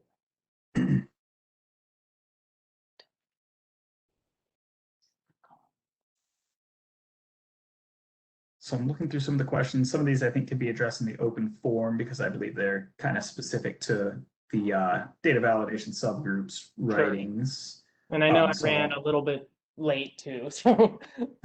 Yeah, no problem. So with that, I think we will conclude the Q&A on this. Feel free to continue to submit your questions as they come in. As I said, we'll circle back to some of these questions as we get to the open forum. So with that, Melinda, do you want to go ahead and introduce our next presenter? I would love to. So our next presenter is Susan Hughes. Susan Hughes is one of the 2 founding principals of Synectics, specializing in electronic data management, organizational systems analysis and automation, and database application development. In 1996, she participated on the team that designed, developed, and implemented the industry's first internet-enabled data management system and helped pioneer what is now called the Application Service Provider, ASP, model for delivering technical data services over public networks. Since then, Ms. Hughes has helped implement and innovate web-based approach at numerous DoD facilities and environmental programs across the United States. So today, Susan is going to talk about application of data validation guidelines and database considerations regarding blank qualifications, one of our favorite topics. So thank you, Susan, and we're excited to hear what you have to say. Thank you, Melinda. Thank you all for attending today and for your interest in these topics, such as the blank qualifications. As we get into this discussion a little bit, this is going to be a little bit different of a presentation that's not so much how to apply qualifiers I think that Scott has covered that very well in his module 4 discussion. And so what we're going to be talking about today, it does have how to apply qualifications, but a lot of what we're going to be looking at are these guidelines and the differences between them. So now, while a lot of data validators themselves may not have much control over what guidelines are being applied to a particular project for which they may be performing data validation, this is a consideration that we need to be looking at from a little bit higher level and looking at some of the differences and how these guidelines have come about and what kinds of possible comparability issues that may be introduced depending on which guidelines are being followed during a program. And if a program only always adhered to a particular set of guidelines, there would probably be less of an issue, but it is not uncommon in a large program to see various project QAPs referencing guidelines that are a little bit of a mix and match between national functional guidelines and the DoD guidelines, even though I know, we all know that we're trying to move towards these standardized processes. During this, it's a long transition. And so what I wanted to touch on first is a little bit of what are these guidelines that are out there and that are typically referred to during data validation processes, starting with the old favorite National Functional Guidelines. This came about in the early 1990s and was really the reference document that everyone used for data validation. And even though its design was for the CLP program and had a limited number of methods it supported, it can easily be extrapolated out to review just about any method following the spirit of functional guidelines. Then later on, in about 2005, the engineering manual came about by the Corps of Engineers. And this guidance gave a little bit more specific procedures, criteria, strategies, really for performance-based data evaluation, because that was about the time that performance-based contracts were starting to come about. And we were no longer doing some of the more traditional contracting and data and analysis approaches, but going to a performance-based approach. So that's where the engineering manual came from. And a lot of QAPs we find do have reference to this engineering manual. And then, of course, we've got the DoD data validation guideline modules introduced in 2020, recently updated, and these we're getting really specific modules, as we've been talking about, that are going to give us guidance on data validation for the specific techniques instead of by method or by another mechanism. We're having the various modules coming out that we should be seeing supporting work done across the whole Department of Defense. And hopefully we will be getting closer and closer to converging on that. But in the meantime, wanted to talk about some of the differences and how you can get really varied results that are going to end up, you may not have an impact on an individual project or an individual report. But when you look across a larger data set, you'll see as we get into this what some of the concerns are when you look at the bigger picture. And we've all been talking about definitions of reporting limits, and I'm not the first to touch on these. One of the things that we did in this presentation is you're going to find that there's a number of tables and sets of information that we used especially in doing some examples of how a final result would be qualified for blanks. And because we gathered it together for reference, we've left it in here for you that you may want to refer back to this. And again, you're going to get your traditional descriptions of your detection limits. Sorry, jumped ahead there. Starting here with your detection limit, which is going to be a difference from 0 so that you have a 1% false positive rate. We do not, as Melinda was mentioning earlier, very uncommon and not recommended to use this for your non-detect.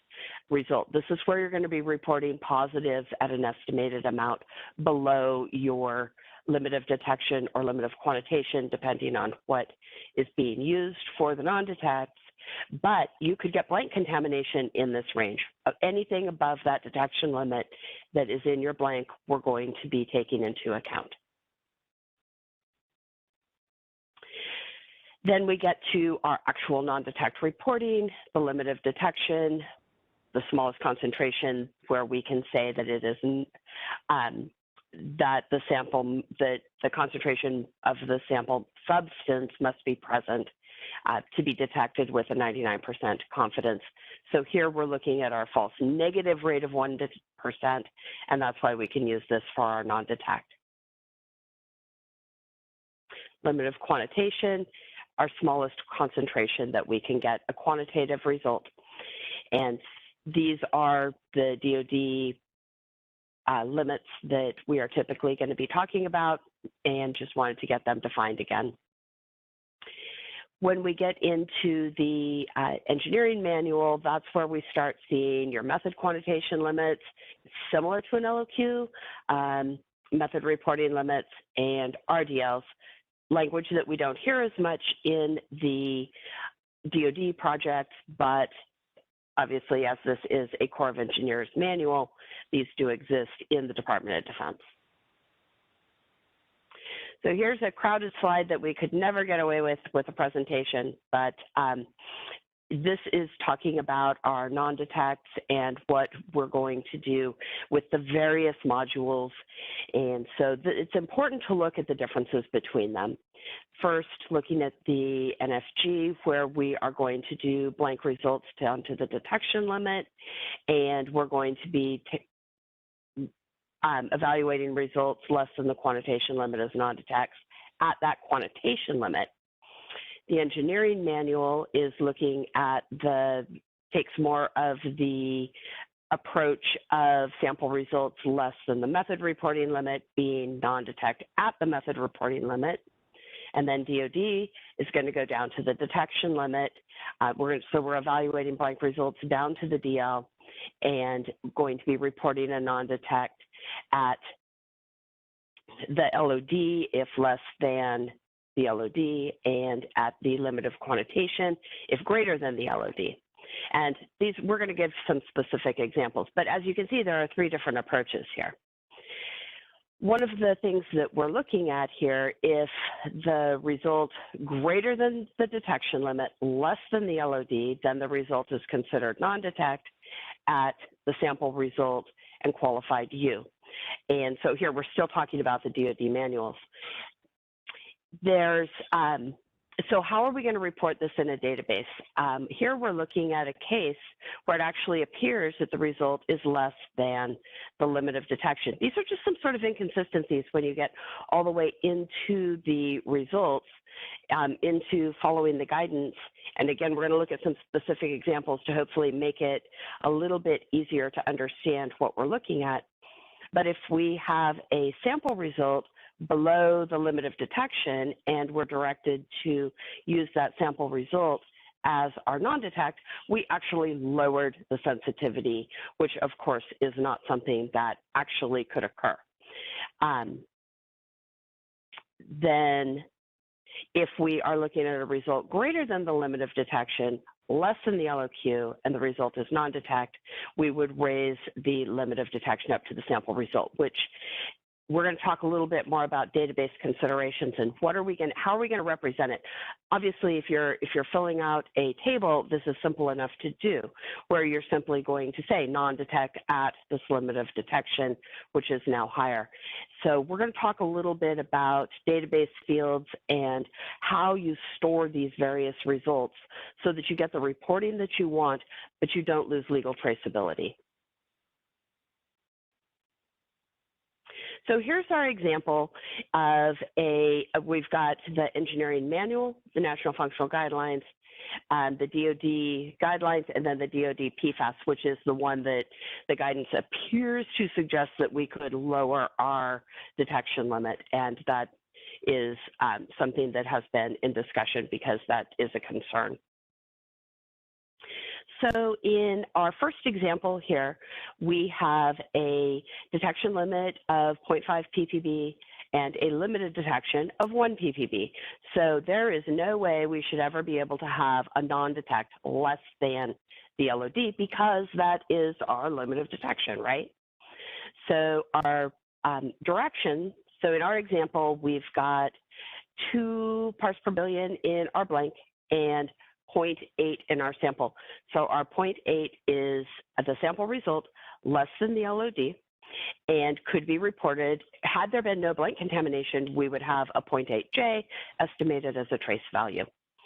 However, because we do have blank contamination, we're going to, with EM200, we're going to use the MRL or LOD, and we're going to have a 1U.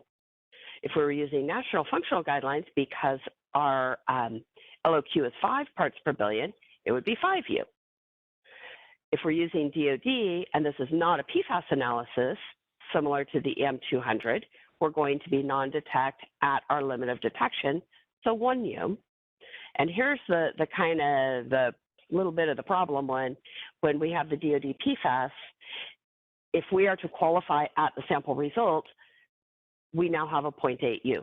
So we just increased our sensitivity artificially, which is not the intent of the module. And I think I know that it is being looked at right now because it's a limited case that this could occur, but it can occur.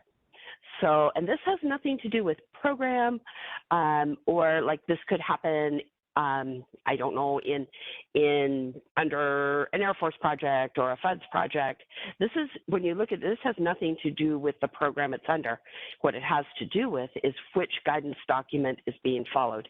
And so what we're trying to draw attention to is if you have a large program, an Air Force project, for example, so all your Air Force data is going into the ERPMS database, or a FUDS project, all your data is going into the FUDS database. You can see that we have introduced some non-comparability here because depending on the guidance document, this 0.8 could be represented for, well, really 3 different ways because it couldn't be both PFAS and not PFAS. So, but you could have 3 different ways that you're reporting. And then if you look at at another example where we have a sample result above the LOD but below the LOQ, we have even more variability in how this could be reported based on following the rules in the different documents. When you have results greater than the quantitation limit, which are then going to be brought to non-detects, again, we have different rules that we're going to be following. When blank results are less than the quantitation limit and the sample result is greater than the quantitation limit but less than 2 times the blank result for the VOCs, you're going to report at the quantitation limits. You're raising up to the quantitation limit with a U qualifier. And that's the typical approach. Secondly, when the blank result is greater than the quantitation limit and the sample result is greater than or equal to the quant limit but less than the blank result, we're going to raise the result to non-detect at the sample result. And that, again, until we look at the numbers, that it sounds very confusing and hard to do, but when we look at the results or at the examples, you'll see how it's applying. EM200, on the other hand, is going to qualify a sample result non-detect when the result is less than 5 times the blank result. So let's just go on over to the example because it is easier to look at.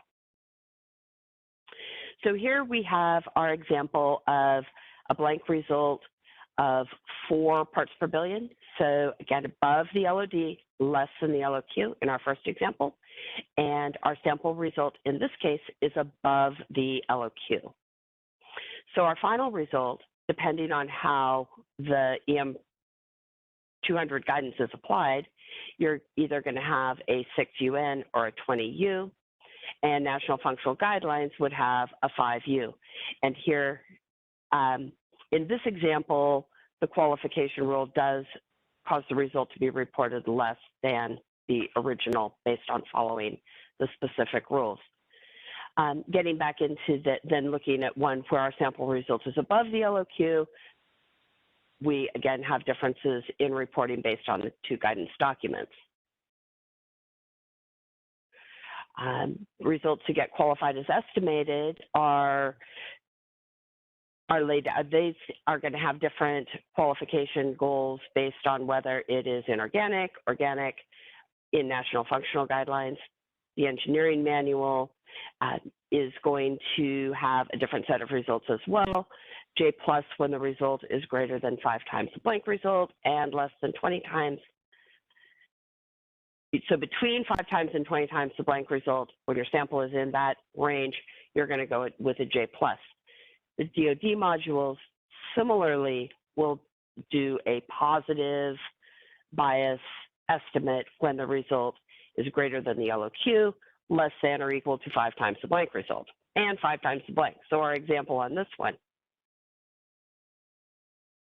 Walking through these again, you see that you've got the differences in reporting, and I'm not going to walk through all of them because a lot of this, to really be comfortable with exactly why these were applied, you kind of have to go back and forth between the two slides, follow the rules, and see how these various qualifications were reached. But the point we really want you to see is in all 3 of these cases, a sample result that started out as 8, in this case 8, 4, we have an example of 11, could have different qualifications based entirely on the guidance document that you're following.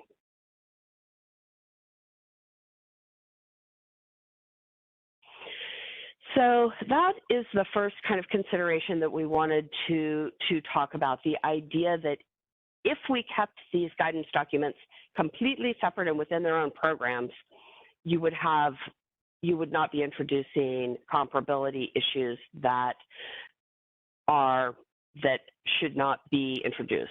But if a given program is mixing and matching with the guidance documents, and I am sure that there are people that would question, does that really happen? But we can tell you from our validation experience that it does with the programs that we support, and the other validators, I'm sure, are seeing that as well. That it just depends on the project. Your QAP is going to specify these guidelines, and then as a validator, you have to follow the QAP. So that's the first item that we were talking about. Now, this is database considerations, because there are some ambiguous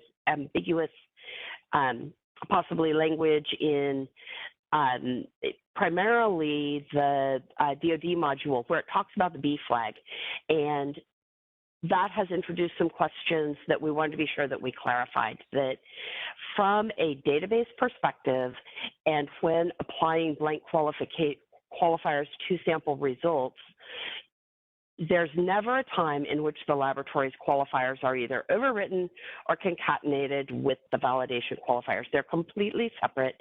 And even though there's a reference to the B flag, what that reference is trying to say is that B flag maybe was a laboratory reported, and that needs to be preserved, but the validation qualifier is different. And so that validation qualifier from a database perspective needs to be stored in a separate field. So you're going to have, and most of your government databases are going to have this support. You know, the ERPM's database does with the lab qualifiers and the validation qualifiers.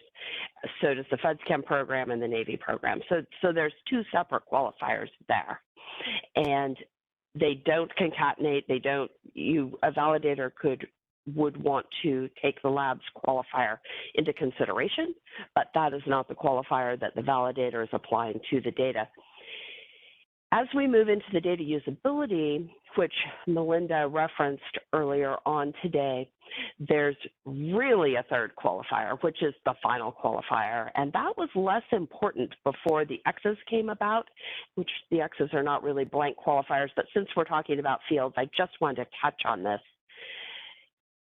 We don't want to lose that laboratory or that validation qualifier now any more than we used to want to lose the laboratory qualifier. So it is not unlikely that government databases will be retaining a final qualifier soon or in the future.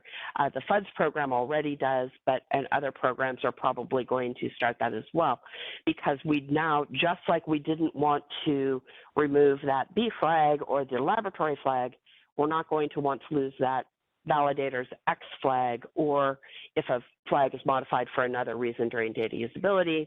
So there's a third field that is going to become required with the implementation of the X flag. We're not talking about that here, though. Enough on the data usability. That's some foreshadowing for a future presentation, perhaps. So if we look at an example where we have sample results, qualifiers, and reason codes, we've got these database fields that we're working with. And so we're looking here at an example where a result was set to non-detect due to the blank contamination. And in order to report this out to a government repository, our result is essentially, there is no result. Most databases are going to call that result 0 and this is not for report. When a validator is looking at data, they're looking at, for example, the limit of detection itself, but the result field in the majority of government databases, that result is not reported with a value. The limit of detection, it is going to be reported with the U value. And so what has to happen in order for the reporting to come out correctly is that the limits of detection have to be actually modified to what the user wants to see as their non-detect value. And then, of course, you'll apply a reason code.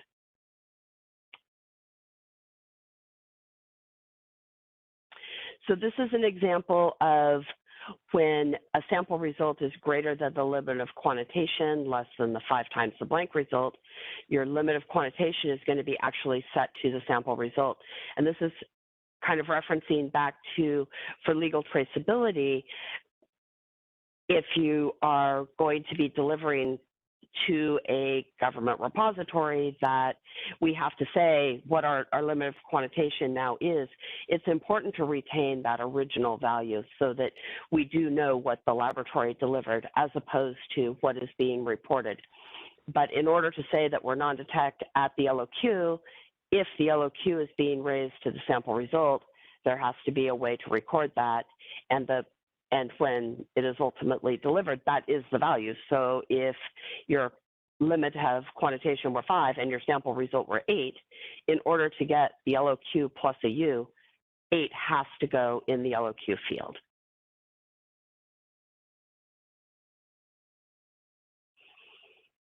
This example of the PFAS is where we could have a problem again when we are reporting results lower than the limit of detection.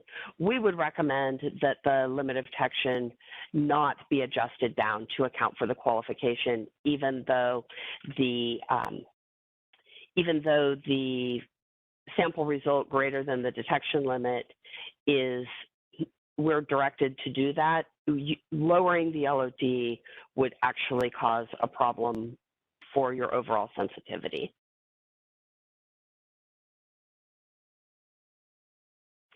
If the sample results are greater than the LOD, of course, you don't have that problem, because in this case, you can set the limit of detection to the sample result just like you would have done in another method. You don't have the same problem of we're raising sensitivity, we're not lowering it. So the database system can handle the limit of detection being modified for the PFAS without a problem, so long as that sample result is above.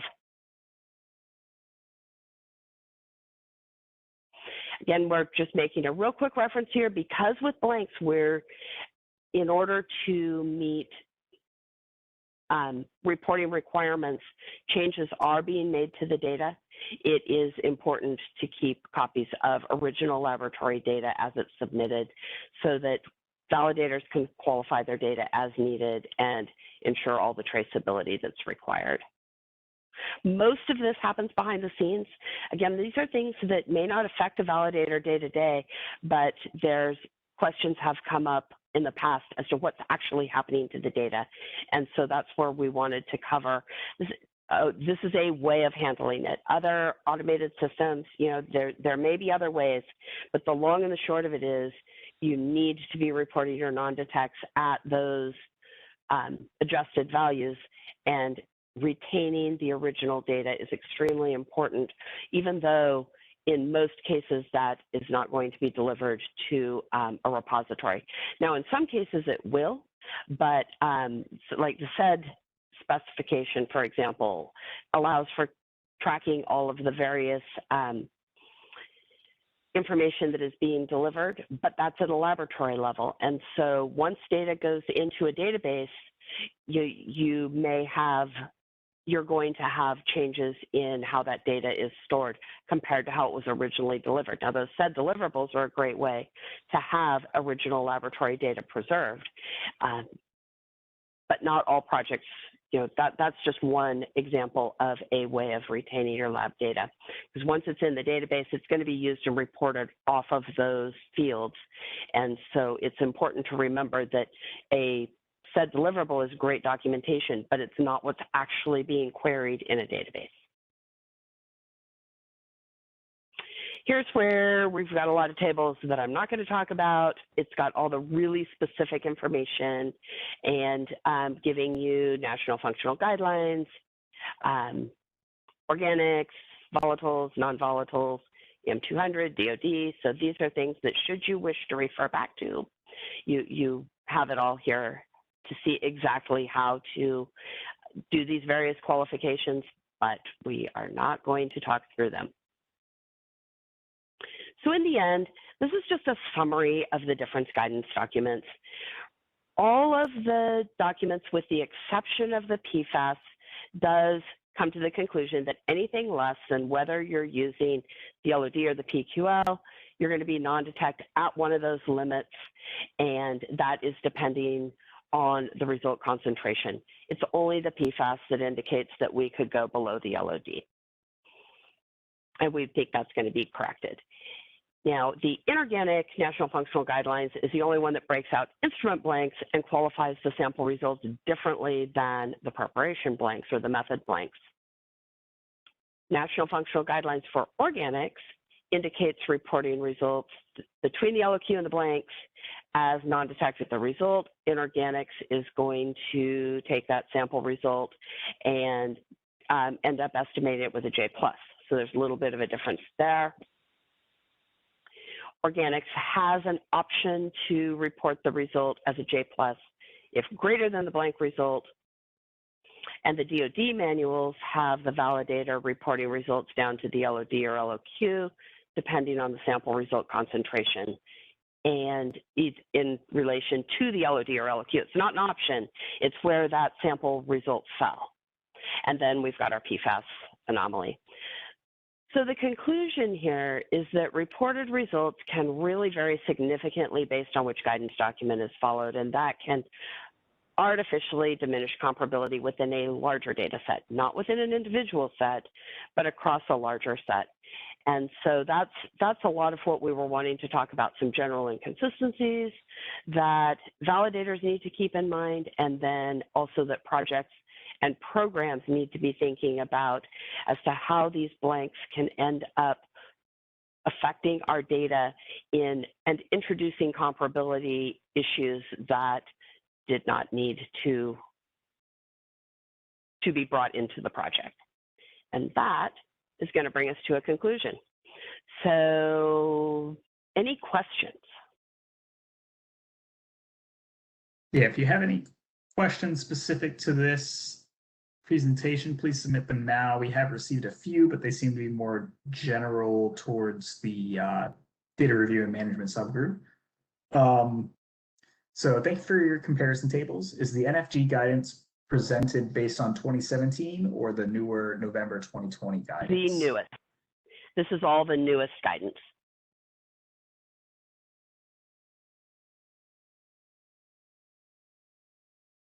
Thank you for that response.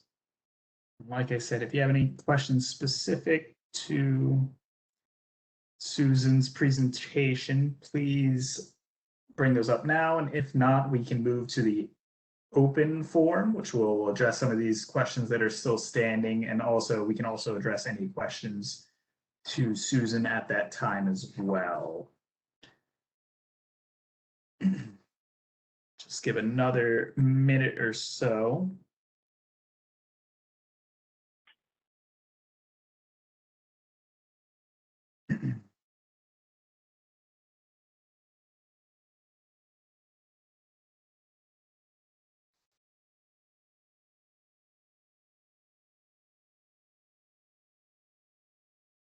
Alrighty, so I think we're going to go ahead and go into the open forum. Thank you very much, Susan, for your presentation. And like I said, if we have any further questions for Susan, please feel free to submit those in the open forum. We'll get those addressed to the proper presenter. And then, as Jordan stated at the beginning, if there are any questions that we do not get to during this event, we will address those offline, and then we will send everyone responses at that time. So this question's specific to the data review and management subgroup. Can you offer insight into why the blank qualification utilizes a 5 times rule while the DoD QSM Appendix B uses criterion of 1/10 the amount in any sample? Yeah, I mean, I can kind of address that. So the QSM is only guidance for laboratories. And the laboratory is only going to qualify based upon the laboratory blanks. So that might be a instrument blank, a method blank, something like that. The DoD guideline, the DoD validation guidelines are addressing all the blanks that could be there. So a validator is going to be looking at field blanks. They're going to be looking at the instrument blanks, the method blanks, but also, equipment blanks and trip blanks and any other blank that could be there. And so they're really sort of addressing 2 different situations. And certainly if a project felt that they wanted their blanks to be looked at a different limit, 1/10, for instance, they certainly could specify that in their project-specific QAP or SAP.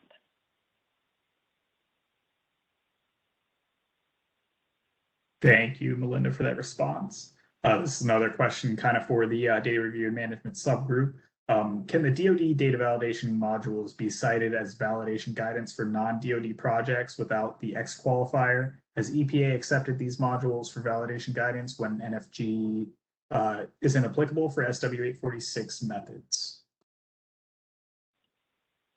So I can speak to that a little bit. I don't believe that the DoD would have objections to a non-DoD project citing our guidelines if they wanted to. Obviously, they would want to pay attention, and like the question asker pointed out, the X flag situation may not apply to non-DoD projects and things like that. We certainly, I don't think, would have a problem with that, and I believe there are instances of that happening where non-DoD projects and programs cite the QSM, which of course is DoD specific. As far as whether the EPA has accepted it, I don't know. I don't know of any blanket statements.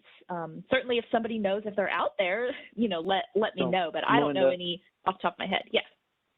Yeah, Melinda, this is Brian Jordan. So no, we have not pushed the data validation guidelines through the IDQTF and with EPA review formally to whether that they would adopt them.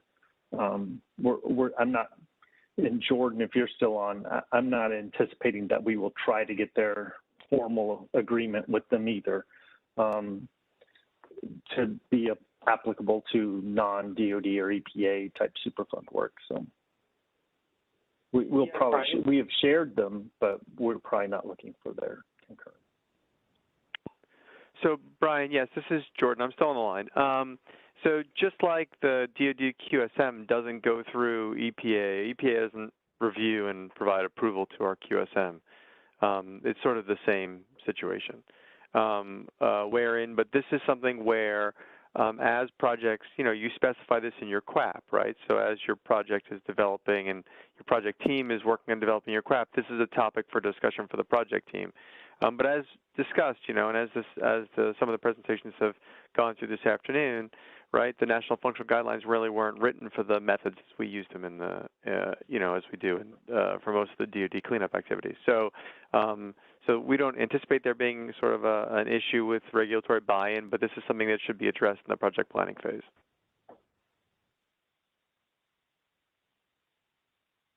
Thank you very much for that response. So for multi-component GC analytes, when an LCS, LCSD, and or a MS-MSD is not performed, is the guidance to X flag non-detects? And specifically, for example, this is being referenced to the error cores for error cores that may not be spiked. Yeah, got it. Forgive me, I kind of fumbled with the unmute button. But yeah, at least the guidance as written right now, that's what it advises.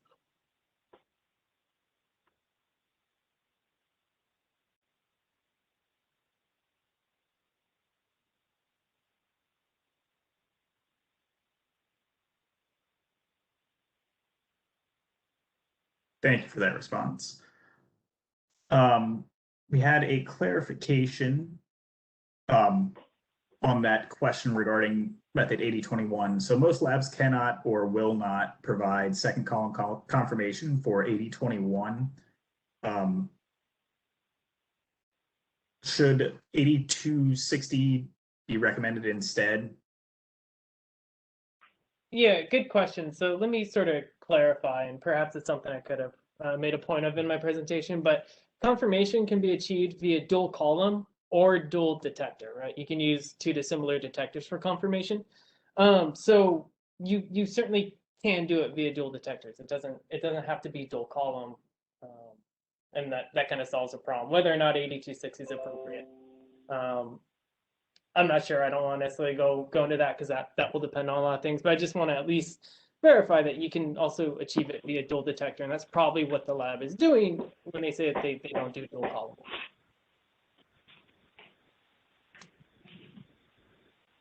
Thank you very much for that response. And this is a question for the data review and management subgroup. Do you all have plans to redistribute the response to public comments for future reviews? Our plans are to follow the review process we've used in the past, to distribute responses to comments. If people are finding that they would like to see something different, they can certainly send that request through the DNX portal or through the email, and we'll look at exactly what process we might want to follow. So I know that didn't exactly answer the question as asked, but certainly let us know what more you're looking for, and we'll see if we can do that. Thank you very much. We have a question here. Let me see if I can find it because my item scrolled up for some reason. But are there any efforts being made to standardize the EDD formats?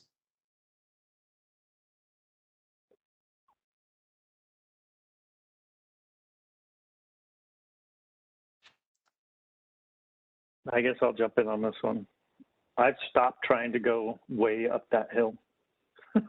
I guess this is Brian Jordan with the Army. So we predominantly are using the SED standard. I don't see any initiative to get the Navy and the Air Force to try to apply a different standard or us migrating to their standard. So I think you're still going to be looking at 3 primary independent EDD standards out there for a while. And this is Jordan, and I'm going to concur with Brian. We have made attempts in the past to unionize around a single deliverable, and those efforts have not been successful. And so I don't think we're at this point making any progress or leaning towards seeing a change.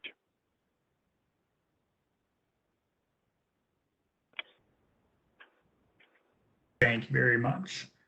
We have a question here regarding the Module 5 topic here, Nancy. Going back to Module 5, ICP-MS slide 19, which I've pulled up, for raw sample results lists for ICP-OES RSD of less than 5% on at least 3 replicates. If sample is very low or non-detected, there's almost no way 5% or less would be achieved. Is a limit missing? So if Nancy doesn't mind, this is Melinda, I'll address that. So of course your comment makes sense, right? If you're at very low levels where your noise becomes a greater component of, or greater relative to the signal, then yeah, it is going to be harder to get that 5% RSD. As of right now, we haven't broken that out. I don't know of that requirement specifically being broken out either in the QSM or in 6010. That is certainly something that I think is a really good point. So that same kind of consideration would be applicable to ICP-MS. And as comments come in for ICP-MS, if we think they're applicable back to ICP-OES, we are making note of that. So if you wanted to submit that as a comment for the ICP-MS module, that would be a wonderful comment, and I would appreciate that. Thank you, Melinda. This next question kind of goes back to something that Susan had alluded to, which is that acknowledging the differences between guidances, should there be some type of hierarchy to avoid these conflicts within the systems? They identify that most CLAPs still reference multiple guidances as well.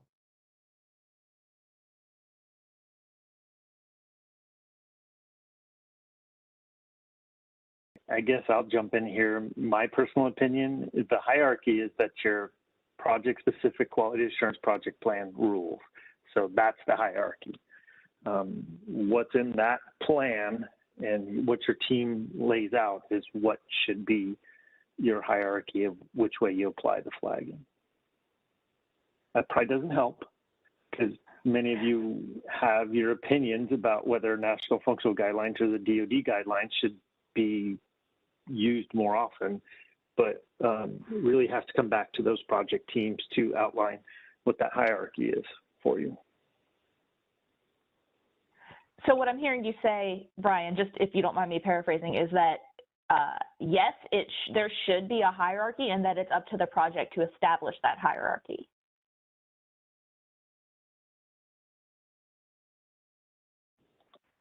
Yes.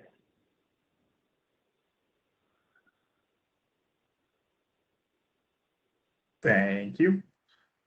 We have a question here. The blank guidelines state that the laboratory blank qualifier is maintained and added to the validation qualifier. Can we get some clarification of how that looks on the data validation report? Does this have 2 flags, or how is that reported?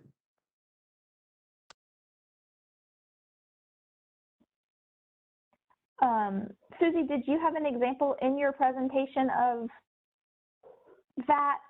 If not, I'm sure you can speak to it.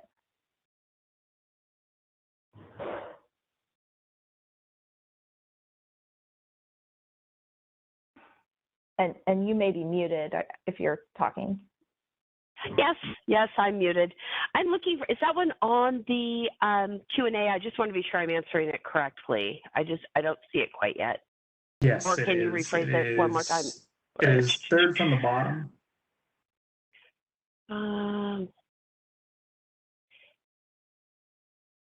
The blank qualifier stating that the lab blank qualifier is maintained and added to the qualifier. That's not, I'm sorry, I don't see it, so would you just say it one more time? Yeah, yeah. So the blank guidelines state that the laboratory blank qualifier is maintained and added to the validation qualifier. What does this mean? And does the DV report have two flags? Okay. Yes, I was looking at the right one. The lab blank qualifier is a separate field, or a separate qualifier. My examples are not going to show that in this because this was showing the difference in the final result between the different guidelines, and the fields are actually separate fields. I'd need to see the exact guidance that you are talking about that says the blank qualifier is maintained and added to. I think this is where we were talking about the B flag that's referenced in the DoD module where it's talking about the blank qualifiers. It is maintained, but it does not get transferred to the validation field. They're two completely separate fields. So, and laboratory can flag that result however they do according to their rules and their internal processes, but the validation flag is separate. I'm not sure if that's answering your question, though. I think it yeah, and I think he's I'm sorry. I think he's probably referring to that footnote underneath the blank qualification table. Yeah. And I can say the intent of that, as the subgroup wrote it, was that when you're looking at the data, you would have, your result of 5 or whatever. And then you would have a column that says laboratory qualifier, and there would be a B. And then you would have a comment that says validation qualifier, and there would be a, U or J or whatever. Yeah. And those are completely separate. So in other words, it's not like the validator is erasing the laboratory qualifier and putting a new one. They are putting their own, you're not losing that information. That was our intent as we wrote it. Yeah, that it's maintained, and I think that the question, that it sounds like it's, I do know that particular item's raised questions in the past, and I know that was, I think, why you guys wanted me to specifically call it out, that they are not concatenated, they are two separate fields. But they're also not lost. Susie, so during your presentation, though, you did say that the result, the DL, the LOD, or the LOQ, the concentration fields would be altered. They are, and that is, so let me, just because the ERPM's data repository is a little more defined than, like we'll be talking about, SED formats where, that's coming from the lab, and then we're adding qualifiers in a database where the database structure, like for FUDs or EPA, the structure itself may not be defined. So let's look at the Air Force structure. We can deliver only 2 limits. And so those limits that go to the Air Force have to be, if you printed it out, non-detect at the LOQ, for example, at the quantitation limit, that value has to be what goes before the U. So even if the laboratory's quantitation limit was 5, if we want a 10U, the only way to get there is to raise that LOQ to 10. And that's for the Air Force, it's actually the RL field. So the RL would have been a 5 from the laboratory, but if we want it to report out as a 10U, the only way for that to happen and to be stored in their database is to change that 5 to a 10. And that's why it's important to be retaining the original information so that if anyone ever needs to know what it was, that is available. Does that answer your question, Andrea? Yes, ma'am. When you mean, Okay. what do you mean by retaining? Would that be the PDF then, not the EDD, or the original EDD and the uploaded EDD? What do you mean by retaining that? Everybody's systems are different, so I can't say that it has to be done a certain way. We recommend that the database that stores the information that actually exports to the government repository have both fields. Any field that is ever going to be edited, it's our recommendation that that the original laboratory field is in the final table as well. But there's other ways of doing it. I mean, like I say, the SED EDD is a great documentation of what was actually delivered, but not super easy to get to. So by retaining, I mean making sure that if somebody called you and said, the laboratory said that they delivered a quantitation limit of 5, and I'm seeing in my database that you gave me a quantitation limit of 10, how are you as a database manager going to defend that? And the way that we would recommend it is that any field a validator can quote unquote modify, they're really not modifying, they've got their own database field. So regardless of what you deliver and regardless of what you report, you can go back to what that laboratory delivered without having to go back to hard copy or the original EDD, but you recommend retaining those as well for complete traceability. I guess I could follow up with one more comment on that. So you covered the ERPM's upload only being 2 values, and you have to pick which 2 goes in that EDD that gets uploaded. One might have to be altered based on qualification. Could you cover the SED for Army? Sure. As far as concentrations, original lab concentrations, not the qualifiers, but concentrations. Sure. So the laboratory is going to deliver their SED, and that SED is a transfer format.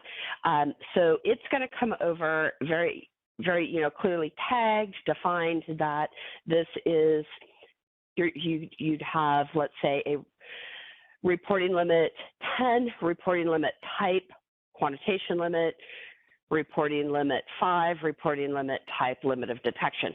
So you've got this all very clearly in your transfer standard, but that's got to get into a database in order to work with it. So that's going to come into a field, and now it's more like it doesn't really matter where it came from. It's the LOD is going to go into an LOD field in the database.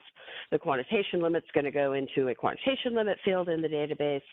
And now if you just ran a report right then and the result were non-detect and you wanted to report at the LOD, it would go look in the LOD field, it would get that number, it would go look in the qualifier field, which should be a U, and it would report 5U.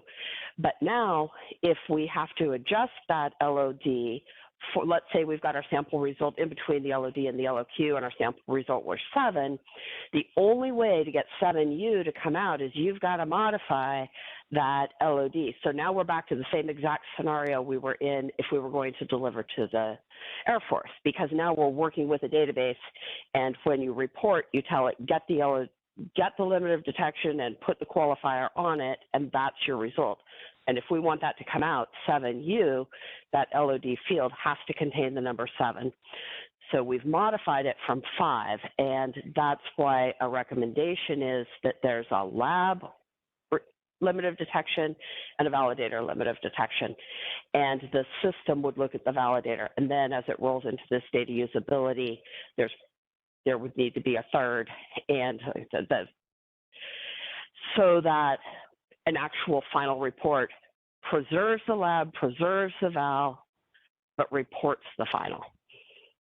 I totally concur with you. I thought that our specifications allowed for that. I think we were talking about letters and not numbers at the time. So you're suggesting that we need to update specifications or update our own databases to allow for that, because currently the specifications do not have these fields? Most specifications do not, but they don't really need them either, because most specifications are laboratory specifications or final deliverable specifications. So if the laboratory is delivering, they don't need to. And if your validator, if you're reporting your validated results out to a government repository, unless the government repository wants to retain both, which they might, in which case, yes, there would be a change to the ultimate specification, so the end deliverable. But that from the perspective of the data validator that is maintaining a database or a project team that's maintaining a database, they have to know that they took what came in, they did what needed to be done to it, they delivered it out into whatever format their client required. And sometimes projects do both. We have multiples where we have to go to ERPMS and GeoTracker and say ERIS. So each one of those repositories has its own rules, and I would expect to see over time that they probably would start to want to retain themselves the lab, the val, and the final. But regardless, whoever's responsible for taking that data in should be responsible for knowing what happened to it and how it was traced. And if a specification requirement change is necessary, is it the lab? It wouldn't be the lab because it wouldn't be the lab. But the specification for going into the ultimate repository could change. Perfect. Well, and may well change. Thank you, Suzanne. That's great. Matt, do you have any more questions that have come in? We do, yes. This question is in relation to the criteria within Module 3. And it's asking, what is the appropriate qualification for groundwater results, which was flagged for being too turbid for the laboratory to perform the fulfilling the requirements of the aqueous sample preparation. Many labs are no longer centrifuging aqueous samples, and we are expecting this to be an ongoing issue for groundwater samples. So what type of qualification would you see for this type of data? So that's a great question. And there's sort of a lot going on in that question. And I'm probably, since we didn't talk all that much about Module 3, and Module 3 is the PFAS module, I would prefer if they could maybe submit that question through the DNIX portal so that we can pull in our PFAS experts from across all the different services to make sure that I really get you a really good answer. So I'm sorry to not answer it at this moment, but I would want to take the time to really kind of think about the implications.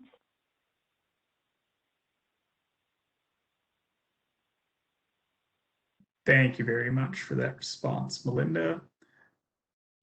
And this is a question, but it's something that I more so want to bring up, that we probably want you to submit this comment through one of the formats, but this is regarding the AeroCore question that we had earlier.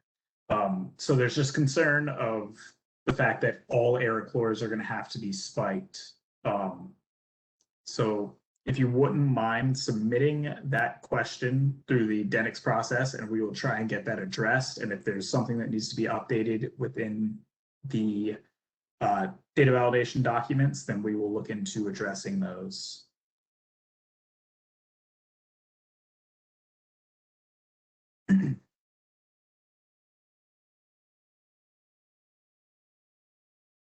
And so this is a question that's for the subgroup, the data review and management subgroup. Can you please touch on why guidance has moved away from B flagging for blank detections? Yeah, so so this is interesting. The QSM still requires a B flag for blank detections for the laboratory. So if the laboratory detects something in their sample or in their blank, they will qualify it with the B. But ultimately, what validation is doing in our eyes, right, is taking a look at the project requirements. So what did the QAP say? And the underlying requirements of like the QSM and the whatever method they were running, et cetera, and applying the validation qualifiers to that. And the validation qualifiers kind of interpret the effects of some of those laboratory qualifiers. So like if the laboratory had a Q on it for just a quality control exceedance or something like that, or a B for blank, then the validator helps to make a determination of what effect did that have on the data, and do I now have to consider my data estimated, or did it really not have that much of an effect because of other things going on with the data? And so we don't I mean, the B is still there, right? The project team is still going to be able to look at that laboratory qualifier column and see that there was a B. So they might see that my validator put a J on this. Why is that? Oh, look, the laboratory, well, hopefully the validator annotated it in their report, but even so, they can look at the laboratory qualifier and see, oh, the laboratory had a B on it, and so my validator thinks that therefore this is estimated, and so that becomes an input into data usability. If the validator just leaves it as a B, that doesn't necessarily help data usability to know how they should be thinking about that, especially when not everyone on your data usability team is a chemist, or even where they are a chemist, they have not spent as much time, intimately in the details of the data that the validator has. So that's why we've moved away from that for validation, but the laboratories still use it.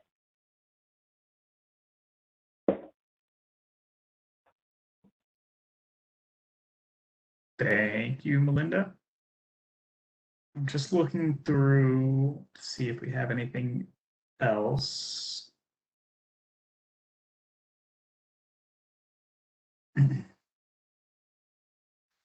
So we have a comment here. In the evaluation of LCS, LCSD, and MS, MSD percent recoveries and RPDs, in an example where the LCSD percent recovery exceeds criteria, but the LCS percent are within criteria, there would be a J+ qualifier to associate samples. And if the LCSD RPD exceeds criteria because the LCSD recovered higher than the LCS, samples would be qualified with an unbiased J. In this scenario, would it be appropriate to use a J+ final qualifier instead of the unbiased J? And I can assign this just in case. I think I said answer verbally. Assign to. That way you should be able to see that now in the My Q&A tab. I think I assigned it to you, Melinda, just that way you can see it. And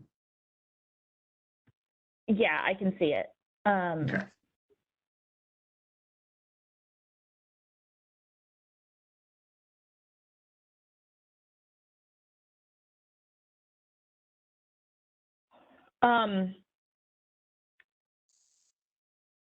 So without having the guidelines immediately open in front of me, I'm just going to kind of assume that those qualifiers they mentioned are correct, although I think if the LCS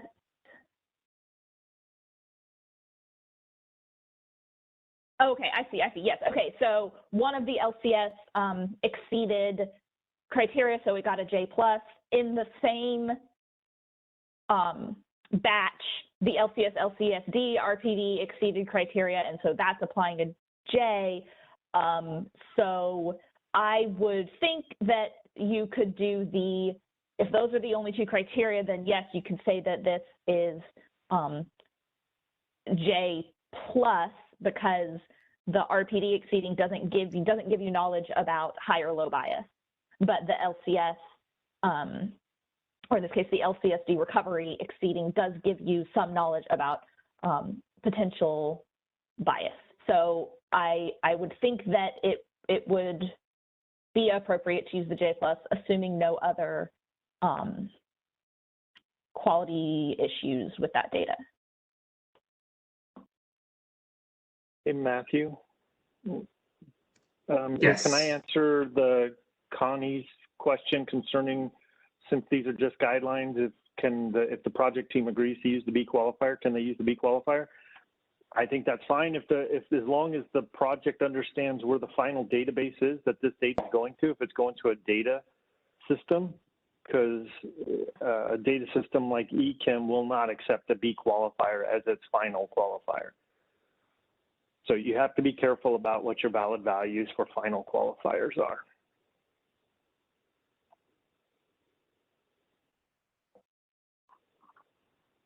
In many of the data systems, the final qualifier can be U, UJ, and then R. That's the limit of your letter qualifiers, and then you'd have a separate bias if you applied a bias to either the J, the UJ, or the J, I guess.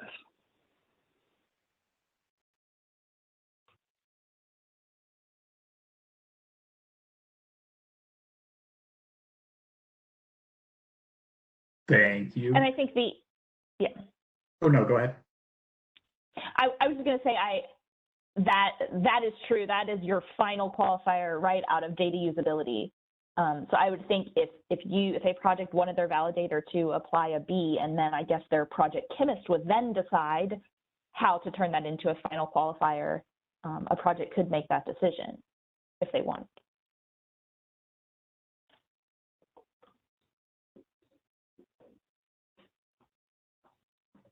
Thank you.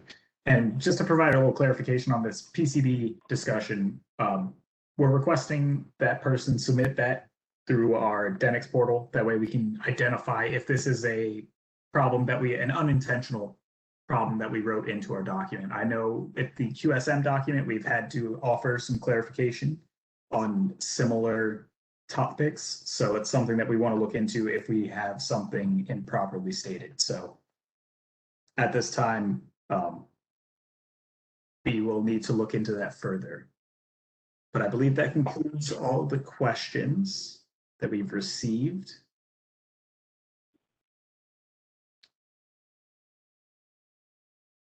Melinda, do you have any closing statements, or Brian, do you have any closing statements? No, I want to thank everyone for attending. I think this is some really great discussion, and I'm so happy to see a lot of people participating and getting engaged. I want to reiterate that if there are any concerns or clarifications or questions, please do submit those to us. And one more reminder that Module 5 is out for comment, and I think we said July 30th being the deadline for those, so end of July.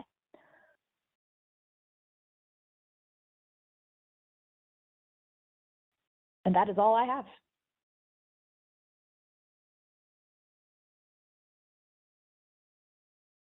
Thank you very much. Well, with that, thank you to all of our presenters today for providing us with this information. Thank you to all those who have attended.